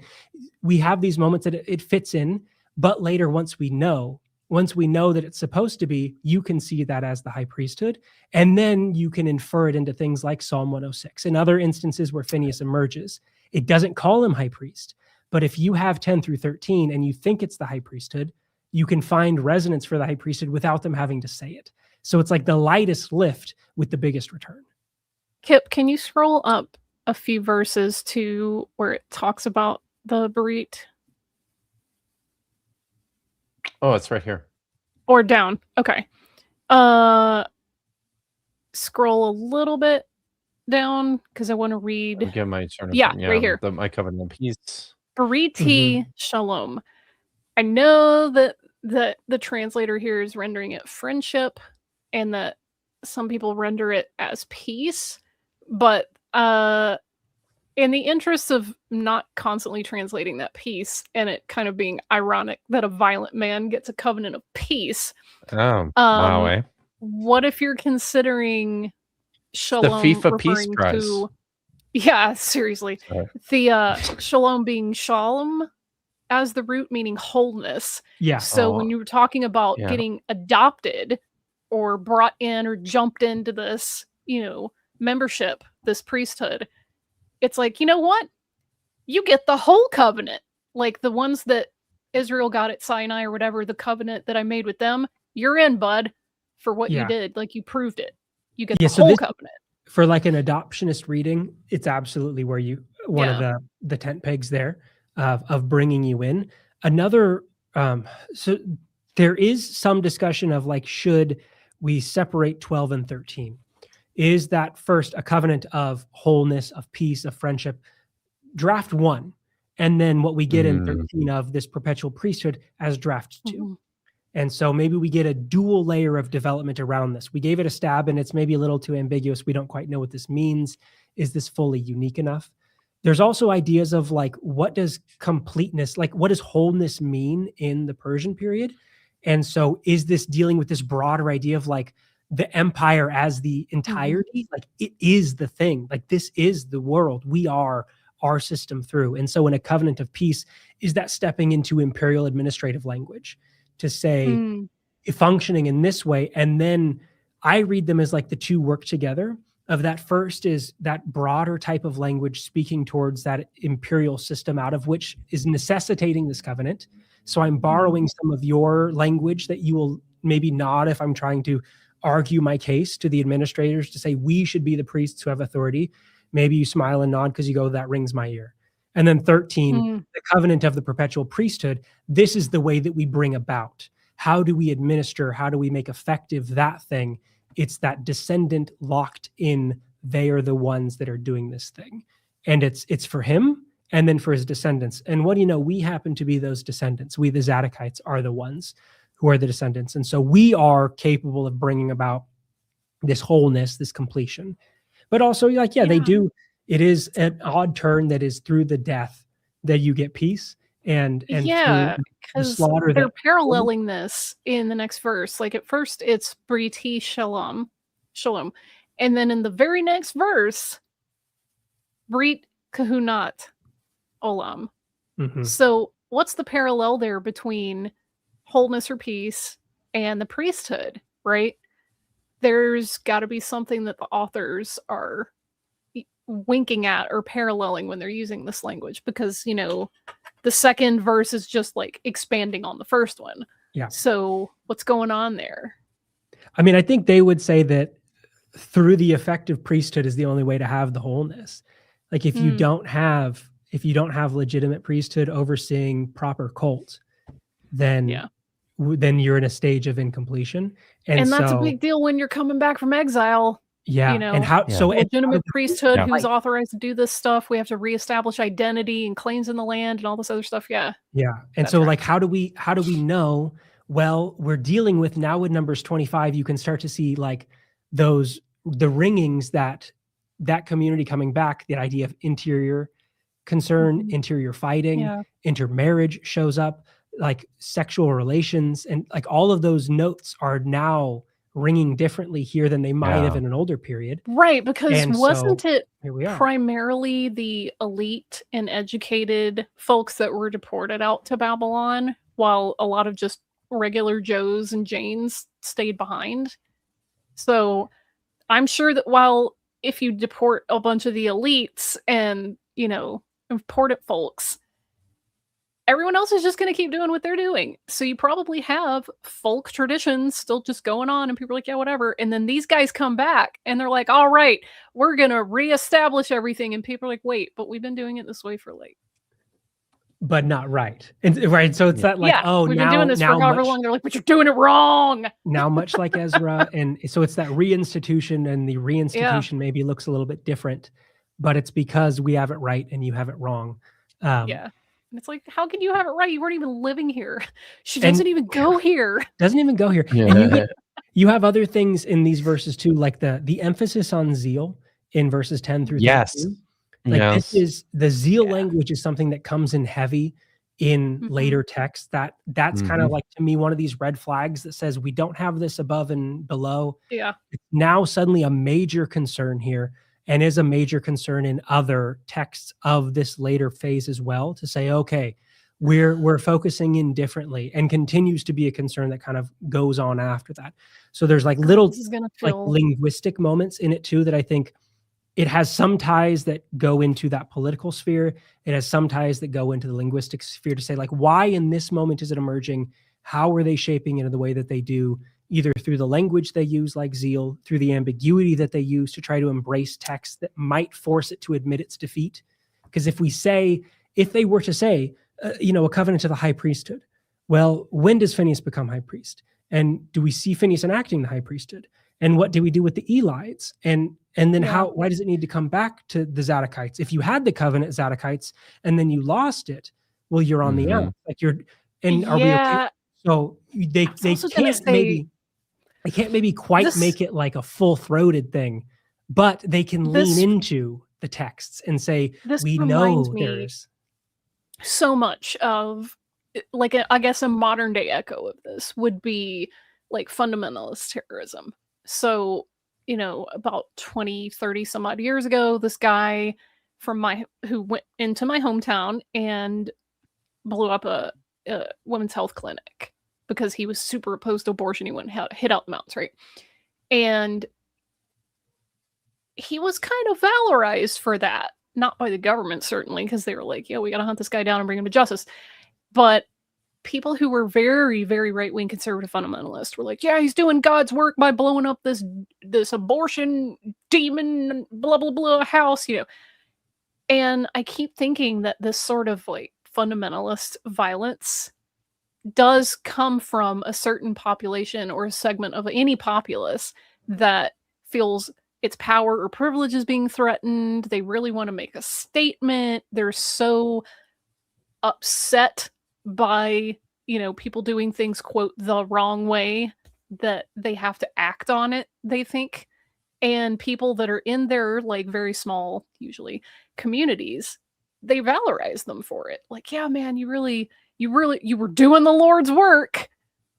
I can't help but see these echoes. Like, I could have used other examples too.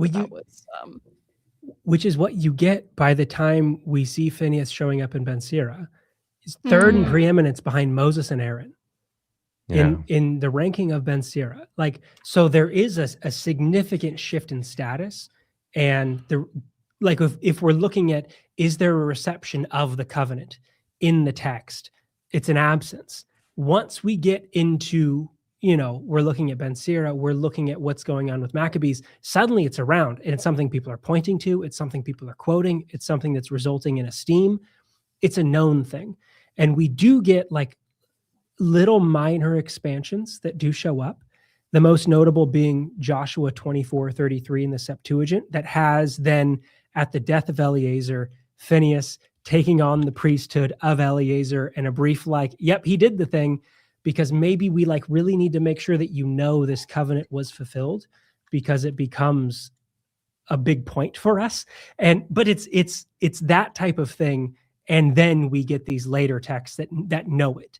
And you have the fighting for Phinehas between those types of, like, the Hasmoneans want him, Zadokites want him, becomes a linchpin character for Samaritan tradition, but also becomes a character that is pushed aside by some communities because of his connections to groups. Like the Qumran community does not have an interest. We're going to talk about that, right? Yeah, he's claimed by rivals and has been so sullied in doing that instead we're going to go, like, Kipp, I know you noted, like, the Ithamar. Like, we're going to go to the line of Ithamar instead of the line of Eleazar. And we go down the line of Melchizedek, and we're picking another path because Phinehas has now been claimed. And so while he seems like the perfect candidate because he gets so fought over for the reasons of some of his ambiguity, he can be your perfect person or can become tainted and he's your worst enemy. Awesome. So I want to talk about Zadokites But Yeah. before we do that, I've got a couple of super chats and comments and questions here to get to. Storytime Jesus for $5 says, why? And we've talked, you've already addressed some of this, I think. Why does Phinehas show up as a military leader in times and places where Joshua would be expected, the expected military leaders, such as in Numbers 31 or Joshua 22? Yeah, so it does tap in some to that priestly violence, the sacred violence there, that it's a sanctioning of. And you get in, like in Joshua 22. So when we have Phinehas showing up in Joshua 22, we have, like, you would expect Joshua to be doing some of this, but like 22:13, then the Israelites sent to the priest Phinehas, son of Eleazar, to the Reubenites and the Gadites, the half tribe of Manasseh. We're back at one of these moments where there's a threat of violence that takes place. Like his presence calls into mind the actions of number 25 and the legitimization of it, the divine sanctioning of it. So now his presence there is the threat. Like, we'll do it if we have to. We've got the guy around who might do this thing. So he embodies in his like early genealogical link and priestly warrior tradition. That's the card you put on the table as the threat to do these things. And you have him there as an authority figure in that type of violent space. But also it ties back into those ideas of identity and our inter dispute as well as exterior disputes. Nice. Thanks for the question. Storytime Jesus. Jesse Miller says, who live streams PhD dissertation reviews for the birthday? I mean, seriously, who does that? But we're doing that. I'm doing that. Happy birthday. Thank you very much. Tree Climb Tad, and I wish I'm afraid that I'm not smart enough to understand somebody's gonna have to help me with this one. For $5 asks, did anyone ask Jordan what kind of snake he had to fight? Or do we have to guess at the end of the show? I don't know what this is about. Well, it's from earlier where he was referencing a text that talked about the mouth of the snake, and it was playing off that, but I wasn't following it closely enough to bring. Well, I'm happy to report I didn't have to fight any snakes. I did have to clear a bat off of my porch last night, if that counts. Okay. You don't even have you garter snakes. Fight. I know what this is. So there's a meme that has been going around. God, I think it started on Reddit, and it was talking about PhDs are so nerdy and zealous about their own field that they'll get into an argument about like the snake in the garden, and another PhD will run in and go, Satan is not a pogo stick. And it's talking about like, how did the snake go from being at some form upright to crawling on its belly? Mm-hmm. And, but Satan's not a pogo stick. And it's a whole reference to that. So I think. I see. But I didn't know. Dave is saying it's from McSweeney's Internet Tendencies. Cool. Thanks.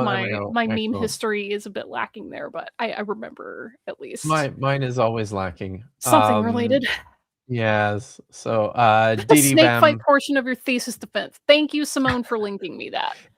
I guess if I could pick who I would want to fight, it would be Trogdor. I mean, not because I'd actually want to, but just because that would be the most fun. Yeah. Burninating the countryside, burninating the village. Yeah. That's right. Roof cottages. Do I have to kill the snake? A university guidelines state that you have to defeat the snake. There are many ways to accomplish this. Use to wrestle the snake. Some construct decoys and elaborate traps to confuse and then ensnare the snake. One student brought a flute and played a song to lull the snake to sleep. Then he threw the snake out the window. So there's like a whole thing. So of course, anyway, listen, we all know what happens once the snake has been defeated, right? We all know this. This is all old news. Unless they're a person who's really into the fashion industry and is obsessed with shoes, you never see feet or shoes on a ghost. Right. I think that whatever you say, man. That's true. Okay. Didavam asks, is Numbers 23-24 related? Does it set up this context? I mean, it does, in that it's the oracles of Balaam that are coming before. I don't know. Like the rising up of a lioness. I mean, I can see how you might go the lioness and rousing itself, and is this connected to the acts of Cosby or how? Not anything that I saw or that I dealt with in the context of the emergence for this side. I mean, you do have like, the Star and the Scepter, famously discussed by John Collins, and some of the emergence there with those. Why are we seeing some of these rival competitions, divisions of power, and how? Like, I do think you see that coming through. So like the following on of this emerging after that type of moment, like you can see how that text has helped set it up, but not 23, 24 to my thought. All right. Thanks. Anarchic Fox wishes me a happy birthday. I just wanted to make sure that because I don't notice everybody who's on when I'm streaming. So thank you, Anarchic Fox. Yes, we'll watch some puppet shows together sometime. Guard has already. Yeah, we talked about this in the chat. It's Gnostic Noshing GN.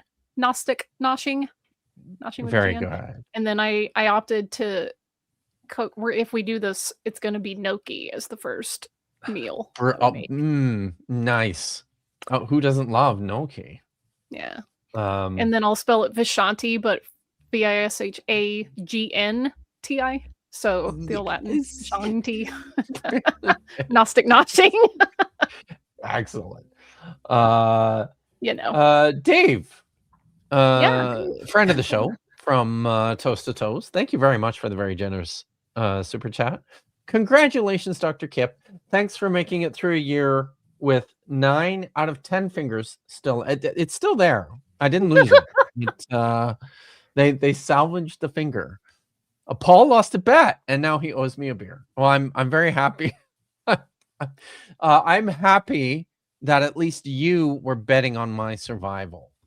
Paul and I are going to have words about this, I guess. I knew you could do it, just for you, Dave, because we shall meet again probably next year in Calgary for New Year's, because it seems to be a thing now. But good to see you. Thanks. The Human Tommy is just dropping in to say happy birthday. Has to get back to watching a kid do sports. See you next week. On Wednesday evening, I'm going to be on The Humanity live, talking about Noah's Ark, which is fun.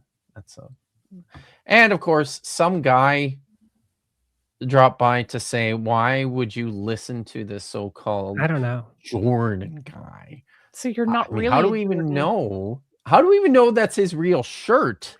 This is all actually AI. So this is a part of our project here. Is we're just creating AI models for everything. So speaking of AI, these people subscribe to you? Yes, Josh. They do. They actually do. Thanks. So I think you're doing something with him right after this, aren't you? I am. Yeah. Oh, nice. Yeah, we're going to talk about not a live thing, scribal education. No, record. So it'll be out on the channel Scribal education. As a weekly for I don't know, 2 or 3 weeks, I think. I forget what week we're on for, filming versus publishing. But yeah, talking about scribal education and clay tablets and all the fun stuff. Cool. Awesome. That's awesome. So, okay. Let's talk about the Zadokites. Let's talk about which is the most important part of your thesis of your dissertation. So, Jordan, who were the Zadokites?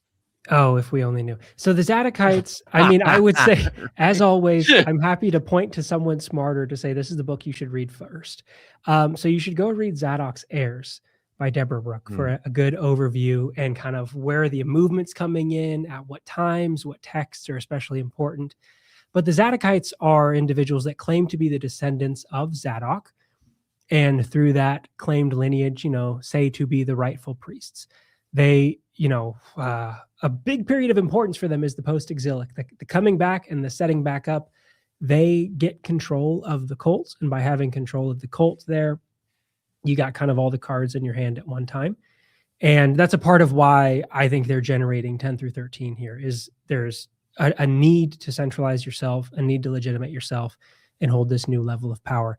Vish, you already talked about the Sadducees coming on. The Sadducees are seen as the descendants of the Zadokites. And what are we doing with those most connected to the temple infrastructure, and what are their descendants going in out of that? So they are, one of many claimants to the priestly line. They are a group fighting among other priestly groups to say we're the ones who should have power. They win. And so we see their influence in the text saying that they're right all the time and that they should have this type of authority. You see it showing up in texts like Ezekiel 44, that is expressing this later idea of Zadokite supremacy, and the Levites are correctly subordinated in the eyes of Ezekiel 44 under the Zadokites as ministers in the temple. They're correct to be around, but let's understand their place and what they should be doing, but that the Zadokites are the top of the chain there. So they become that top priestly echelon within what are the hierarchy of priests, and are kind of the winners out of that fight between the Mushite line and the Aaronite lines and the Elites and the Levites. And I mean, you have all those different sons of Levi and Aaron that are being mentioned, and it's like you have Kohath and the other ones, and it's like they have a hierarchy even within the tribe of Levi, that there's people that are, well, I'm a part of this specific subdivision. Well, I'm a son or descendant of so-and-so, so my job should be more important than yours because you're a descendant of whoever. And it's constant power struggles here. It is a lot of infighting, a lot of who is on the top of the rankings.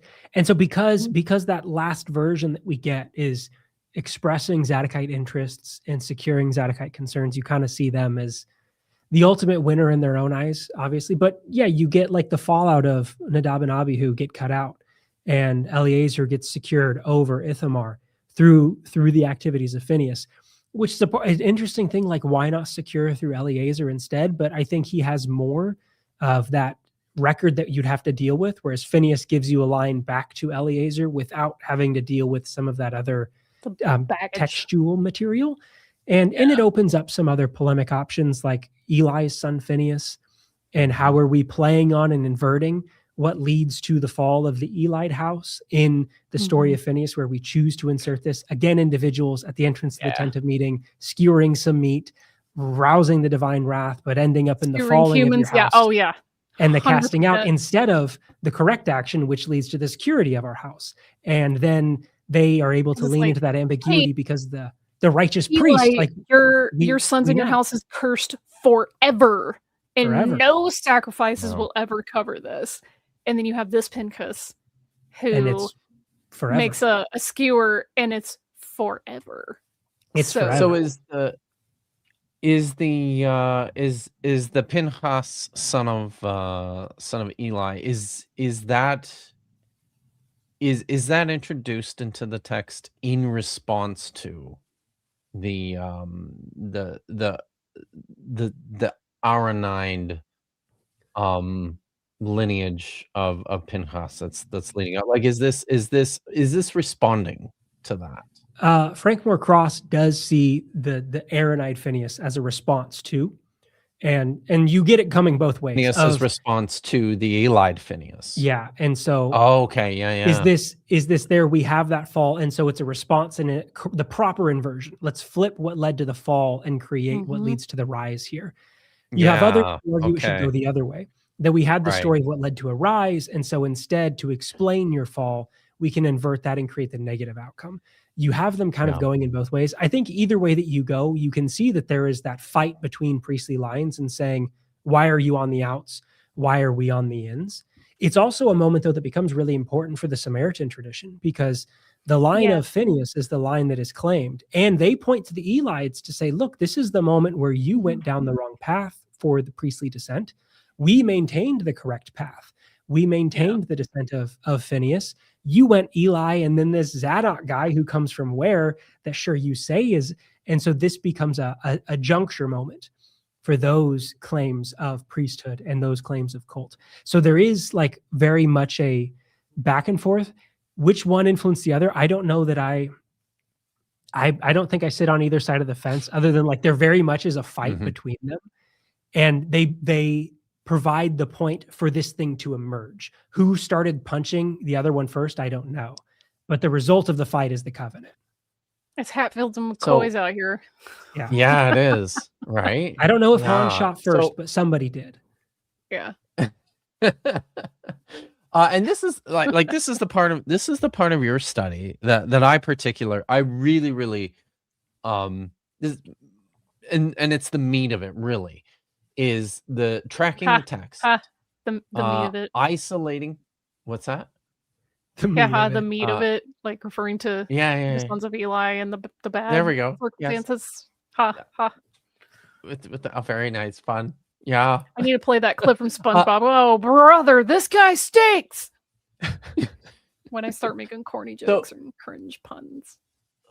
Looking at the way in which you trace the actual emergence of the covenant, the perpetual covenant of Phinehas, and connect it directly to the Zadokites and say this is where this happens, is by basically excavating the texts that we have, starting with those ones. You start with the Baal Peor tradition and say, well, this is where the Baal Peor tradition begins, and then we have these priestly these P insertions into the Baal Peor tradition where the priestly violence stuff begins, and then you have this later perpetual covenant of Phinehas.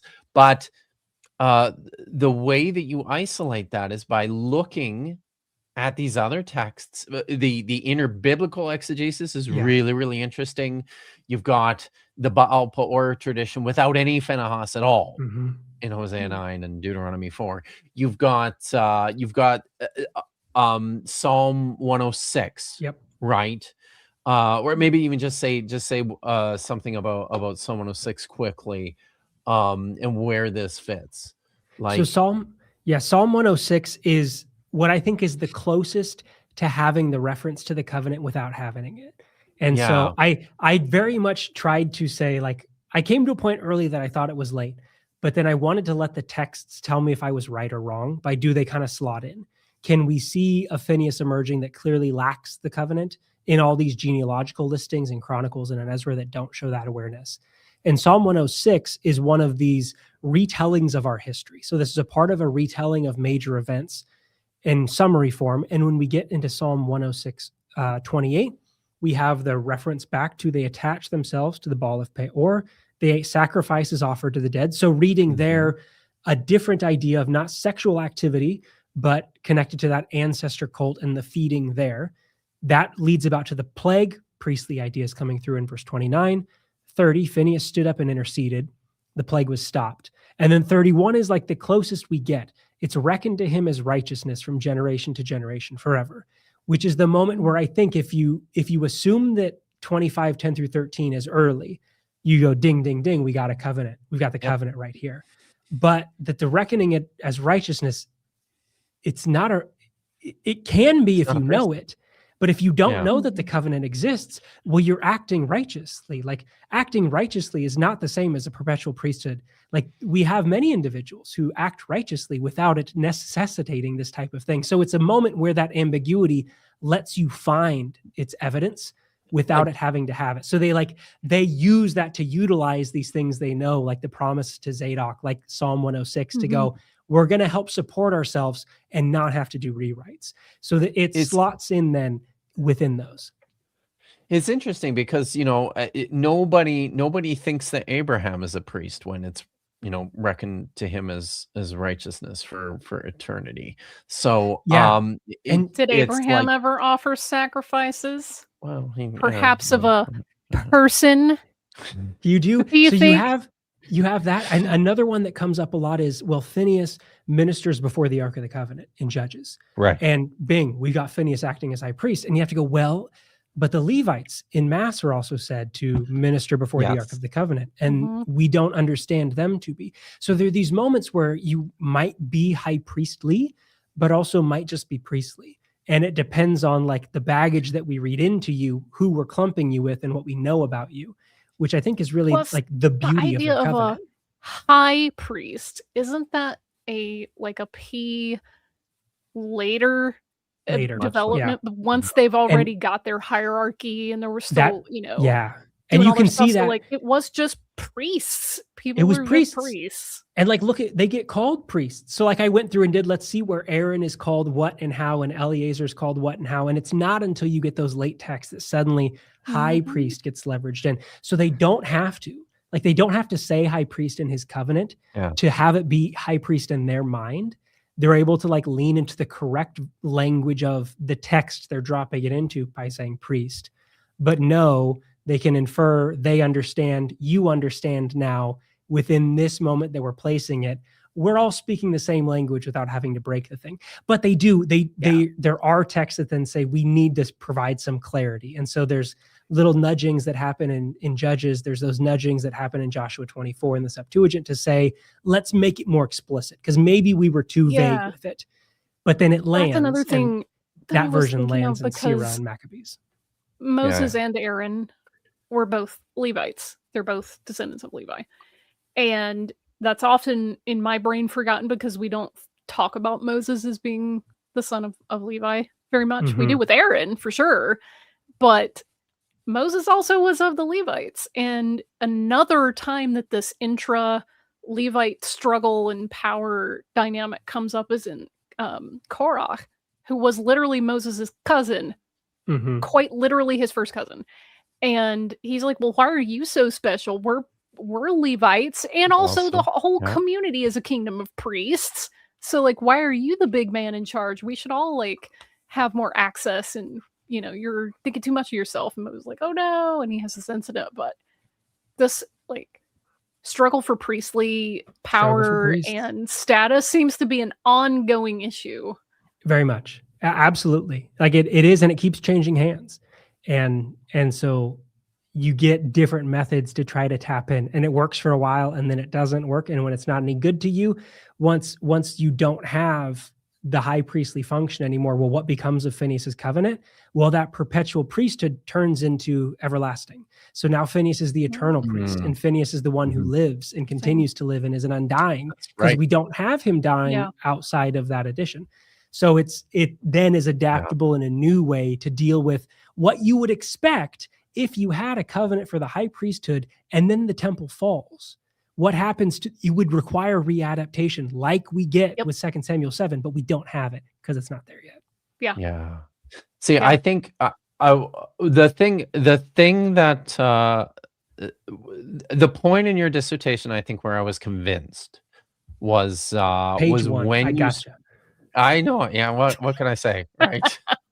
I read the acknowledgments and I said, I've seen enough. Yeah, I'm done. I've seen it. That's but where the thing that really hit me was where you talked about Chronicles in particular, right? You've got these several Ezra and Chronicles. You've got these several mentions of Phinehas stuck on this genealogical link, and the warrior priest. I've got it up here. Maybe I should share my screen and I'll just show this. If I can find, there it is. Okay, so it's probably a little small. Let's just oh wow, that's, can you hide the page thumbnails? I know. I'm using it. God, shoot, this is a different. Oh, here, if I do this, that works. And if I zoom in, and the page thumbnails, and there we go. Okay, hey, so now here, we're talking. We have all these entries, right? Eleazar became the father of Phinehas of Abishua.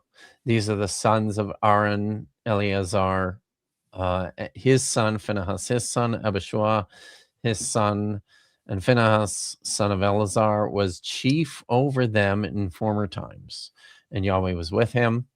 And then in Ezra, you've got son of Abishua, son of Phinehas, son of Eleazar, son of the chief priest Aaron. You got one of those late references to the HaKohen Harosh, of the descendants of Phinehas.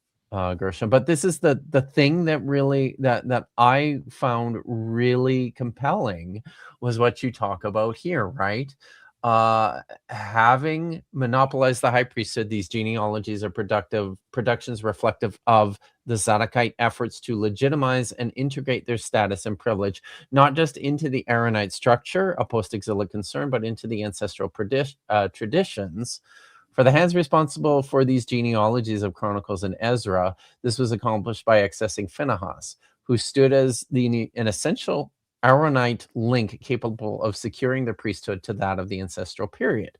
However, compared with previous texts within Phinehas's first literary wake, the shift is discernible within the Zadokite portrayal of Phinehas in these genealogical listings. While he's not stripped of all his priestly violence associations, this memory is sequestered into his position of leadership over the guards of the tent of meeting, a move that alludes to his activity in Numbers 25:6-9 without requiring a recounting of activity, similar to allusions of Joshua 22 and Psalm 106, while also elevating Phinehas from individual actor to cultic authority, a transition that reflects the interpriestly community concerns of the post-exilic period. But then you go on to say, This person here, writes sentences that are too long sometimes. I tell you what. I didn't say it. While the hands responsible for the genealogy seen in Chronicles and Ezra wanted to legitimize the Zadokite claim to the high priesthood and saw Phinehas in Phinehas a means of Aaronite succession, it is notable that within these references to Phinehas, there is not yet an awareness of the divine selectivity of Phinehas or his essential role as possessor of a divine covenant for the office for all time. Given the exalted nature of the high priest within the works of Chronicles and Ezra, and the diminished standing of the Davidic leader, the absence of any direct reference to the covenant of Phinehas, which would have not only resolved the issues of legitimization, but also the Zadokite integration, is remarkable. And I could not agree more. Because that's the point. You would be like, how is it not all over the place right here? Yes, right? Yeah. It's the perfect opportunity for the chronicler and for the writer in Ezra to go, we've got this thing, we've got this eternal covenant, but it's not there, and it doesn't show up. About it. It makes a pretty narrow window once you start to slot in like what comes before and then what emerges that has it. The window of time for it to pop up gets narrow, and it's that like late fourth to mid third for it to not be in some things and then yet be known in Septuagint Joshua and be established enough for like Sirah. That time isn't a lot.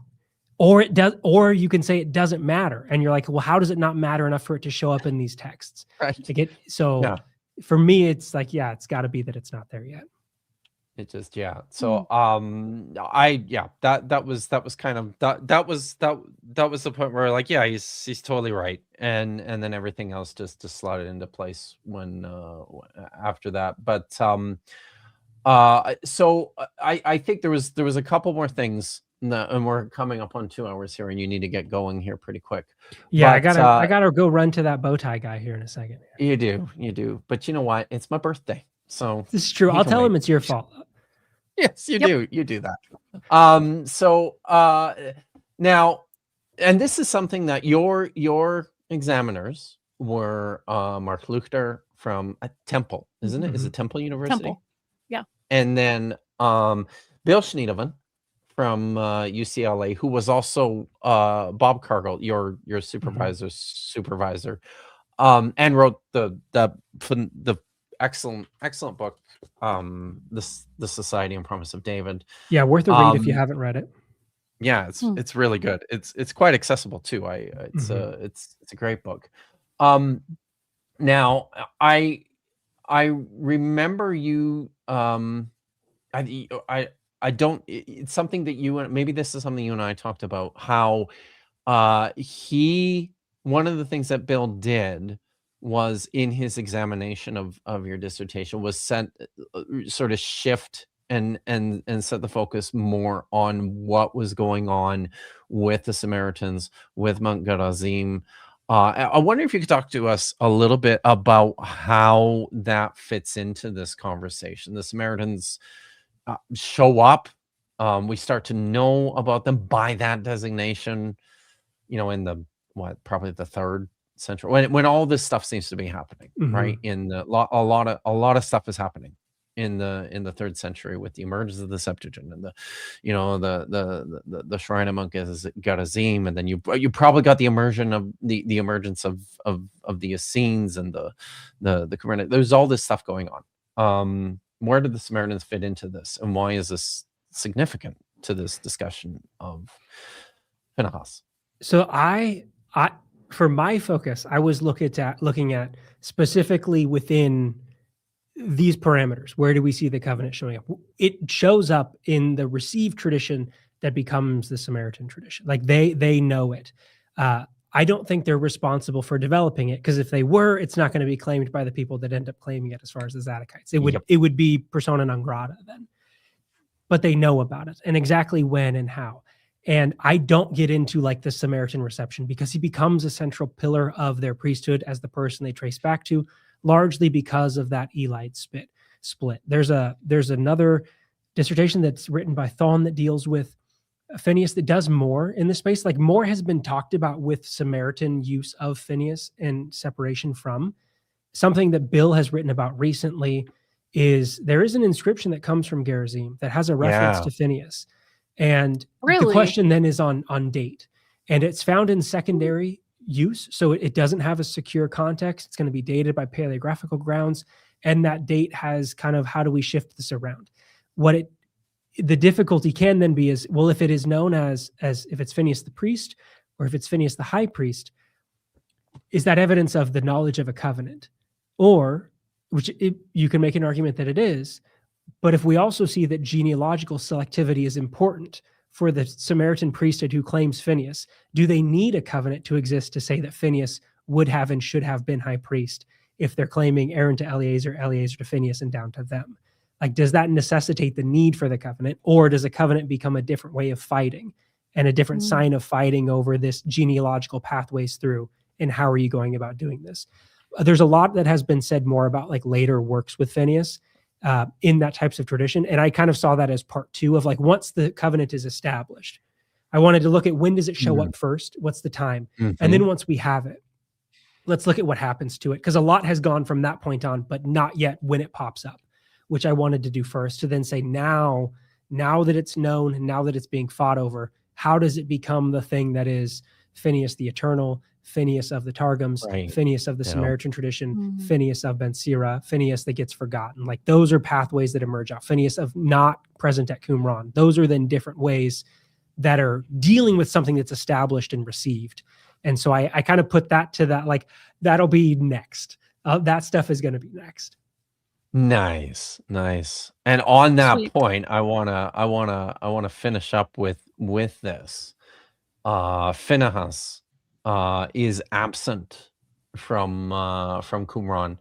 It's pretty more. I did a check. I believe, if I remember correctly, and I should have had this handy.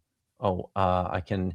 Yeah. So we have the one manuscript of the Book of Numbers, 4Q27, fragments 31 to 33, which contain a chunk from chapter 25. And isn't this always the way? This is always the way, right? We're always missing the all we have, we've got verses 4 through 8, right? Oh my God, my frustration what too. would we give to see what's going on in this manuscript when you get to verse 10? But same thing I had with Jubilees. I was like, oh, we need to look up this one for you. Oh, of course it's missing. It's in a lacune. Oh, right. Yeah. As Hannah Neschel used to say all the time, and I heard him say this in person before as well. Hannah Neschel used to say, we should not be complaining about the things that we're missing. Just be happy about all the stuff that we've got, right? So thanks Hannon. But something that we do have, which I think is really kind of amazing, And you don't actually touch on this in your dissertation, but I just had to bring this up, right? The War Scroll. And I love the way these things just happen to work together and interlock. I was just talking about this text today. I was doing a reading group today over on CJ Cornthwaite's channel, and we happened to be talking about this text. The amazing thing about 1QM when it comes to Phinehas, when it comes to the covenant, is this. Whoops, not that. It's this. There we go. Thank you. 1QM, column 17. 3. Starting in the middle of line 1 here. He shall sharpen the implements of war. They shall not become blunt until all the nations of wickedness come to an end. But as for you, remember the judgments of Nadab and Abihu, sons of Aaron, by whose judgment God showed himself holy before all the people. But Eleazar and Ithamar he preserved for himself for what? An eternal covenant, a priesthood. Wow. It just so I mean honestly, like you've got this, and this is super late. This is 1QM is this this particular, like, this is first century CE, maybe probably late first century BC, and there's source material. Unfortunately, we have source material at Qumran for this particular text. We don't have this part. Again, I'm sorry, Hanan. I'm really sorry. I'm not going to complain, I promise. But here you've got not just is Phinehas not there. You've got this manuscript going that perpetual priesthood. It's not even his. Not even his. It just goes back even further. Love it. Yeah. So no, it's so cool. I just love. He's a fun little guy. Yeah. He's a fun little guy. So he really is. And that's something else I wanted to say too was you drew a little bit in your construction of how, and I really like this as well because I did some of this in my own work with my own PhD dissertation with traditions of Jeremiah, right? You spend a little bit of time in Eva Morochek's really great book. Morochek mentioned. What? So yeah. We've talked about her before on this channel a fair bit. She's a friend. She was still, we overlapped a little bit towards the end there, at least in terms of when we were finishing our program. So we were running into each other at conferences all the time, right? But she wrote this excellent book, and I always get the title wrong. Is it it's the Jewish literary imagination in antiquity, or it has all those words in it, just maybe not in that order. Not in that order. I'm so sorry, Ava. I always blank on it, but the literary imagination in Jewish antiquity. Thank you. The literary imagination in Jewish antiquity from Oxford. Brilliant book, excellent book. Yeah. She, and a lot of her work is beholden to her Dr. Mutter, Hindi Naiman, who wrote about the traditions of Moses, and their what she called their discourses, which is a term I really picked up on in my work too. But this idea of a character searching for a story, searching for a character, story, right? In search of a story. Yeah, and then you sort of weave this into something else that you do that I think is really, really clever. Is talk about just the selective ambiguity of this. How do you put it? It's the intentional ambiguity. The intentional ambiguity of how this is such an ideal place for the Zadokites to land, precisely because it's not so specific, because we don't know enough about this character, and they're smart about it in the sense that they don't say too much about him either, right? Just enough. So just enough. And just enough. So but it's also enough, perfect. Just enough for everyone to also forget about it, which is like another, but almost like another aspect of its success. Because then when it fails, it also fades from memory. So it's like enough for when it's working and enough for when it needs to shift. And it's wonderfully like representative of the talent and the skill of how texts are being used and created and characters are being adapted. Those are cyclical a lot of the time, is people finding utility in narratives of violence as a way to legitimize themselves, and then in other periods going, no, violence, we actually don't want this to be part of our identity and our, outward facing side. And it just kind of loops around. Oh, that's awesome.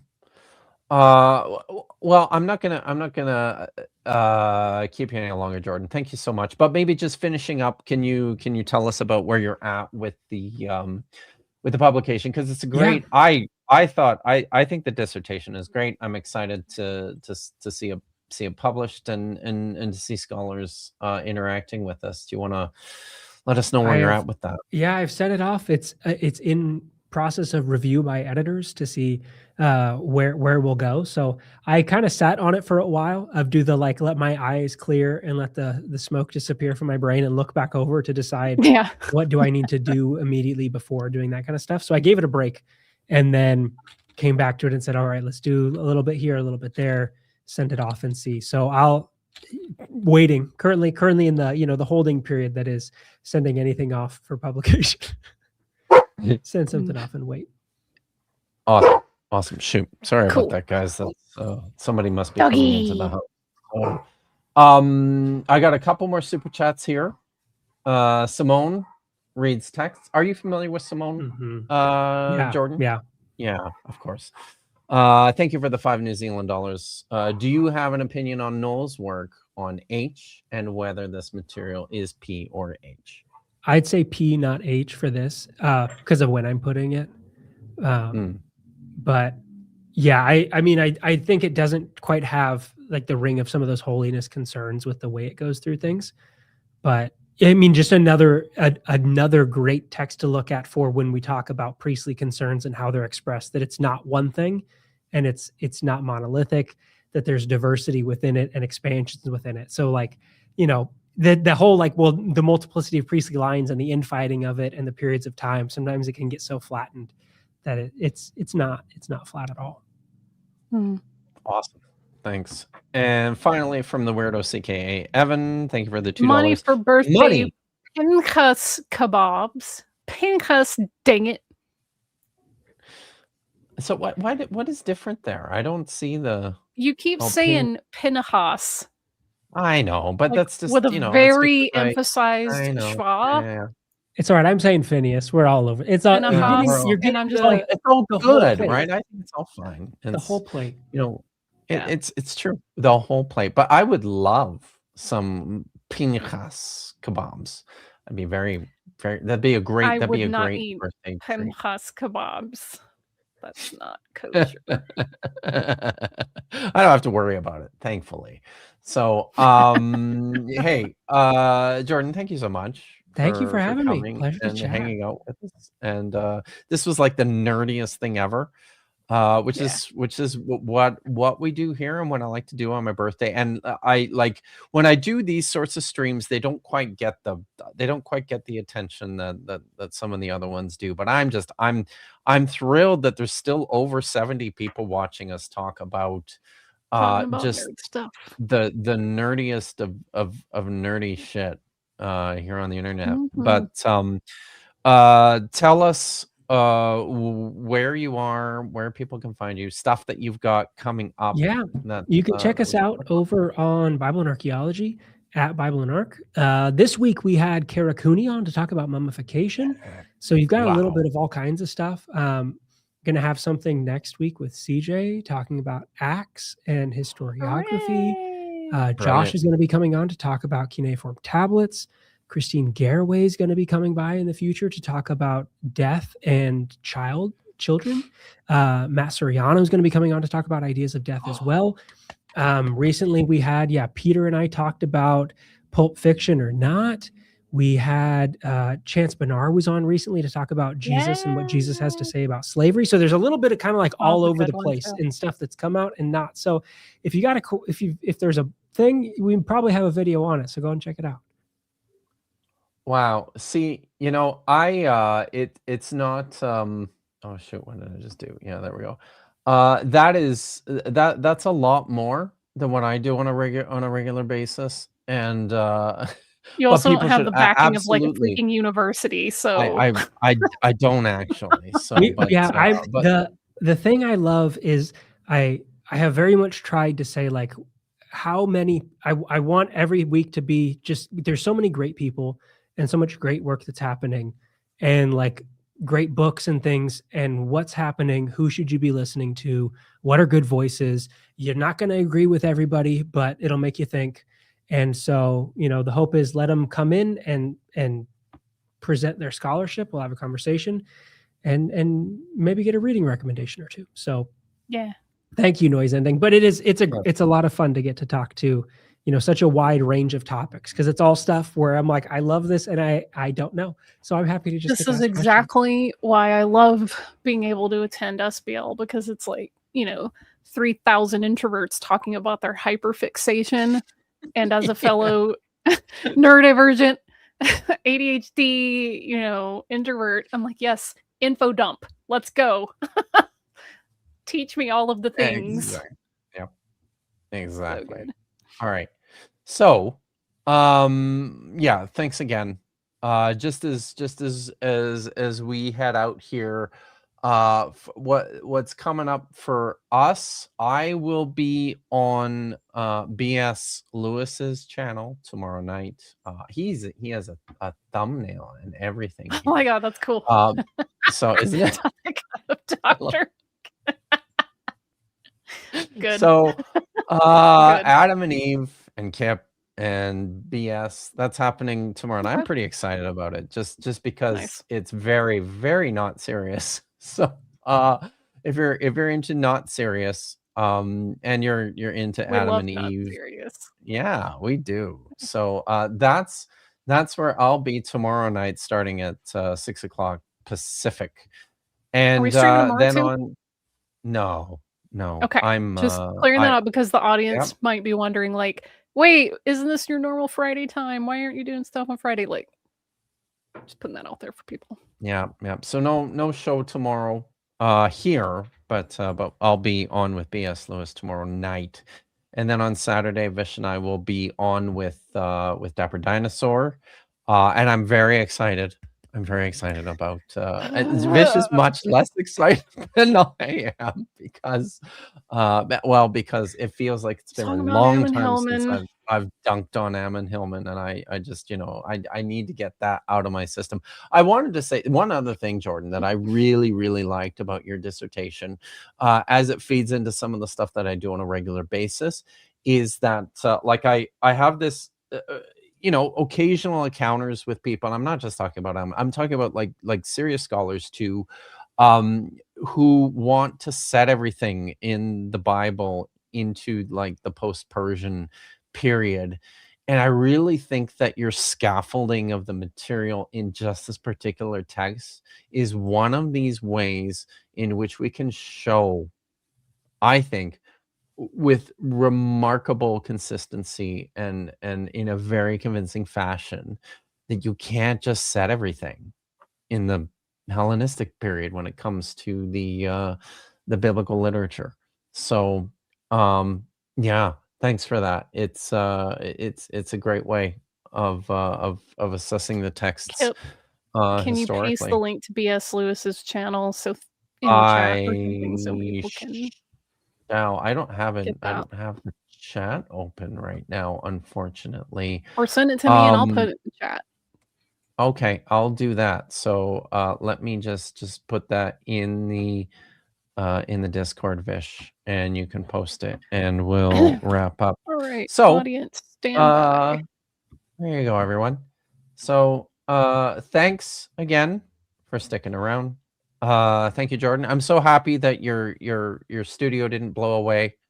No, it stayed here. Did you guys have Good some part. severe weather recently? Yeah, it's tornado season, so it's about every week. Yes. It's been Thursdays. Yes. It's been Thursdays. Thankfully, not today, but like every Thursday, it's been tornado sirens. So. I live in a place where I don't think about tornadoes anymore, so I do tend to forget about tornado season. Yeah, it's that time of year. Starts in January and ends when you're dead, as the saying goes. Because I remember, listen, Alabama, the whole like that stretch of deep south that has become its own like tornado alley in the last like 20-30 years, those things get vicious, and they do, some of them start in January, so it's crazy. I don't miss that. You're doing something tomorrow in B&A? Are you? Oh yeah, we'll have a stream. We'll have our regular Friday live. So Okay. what I don't know. They were coming by for basement, since we talked about basements last time. Who knows? I'm sure it'll be snakes. Is what I'll probably see. So there you go. You got your marching orders. Yeah, I was never here. If I see you, I expect some snakes. Yeah. But yeah, we'll be there. But I gotta go because I kept Josh waiting. Go. So I'll tell him. I'm sorry. All right, you can blame but Kipp. yes, I'll blame.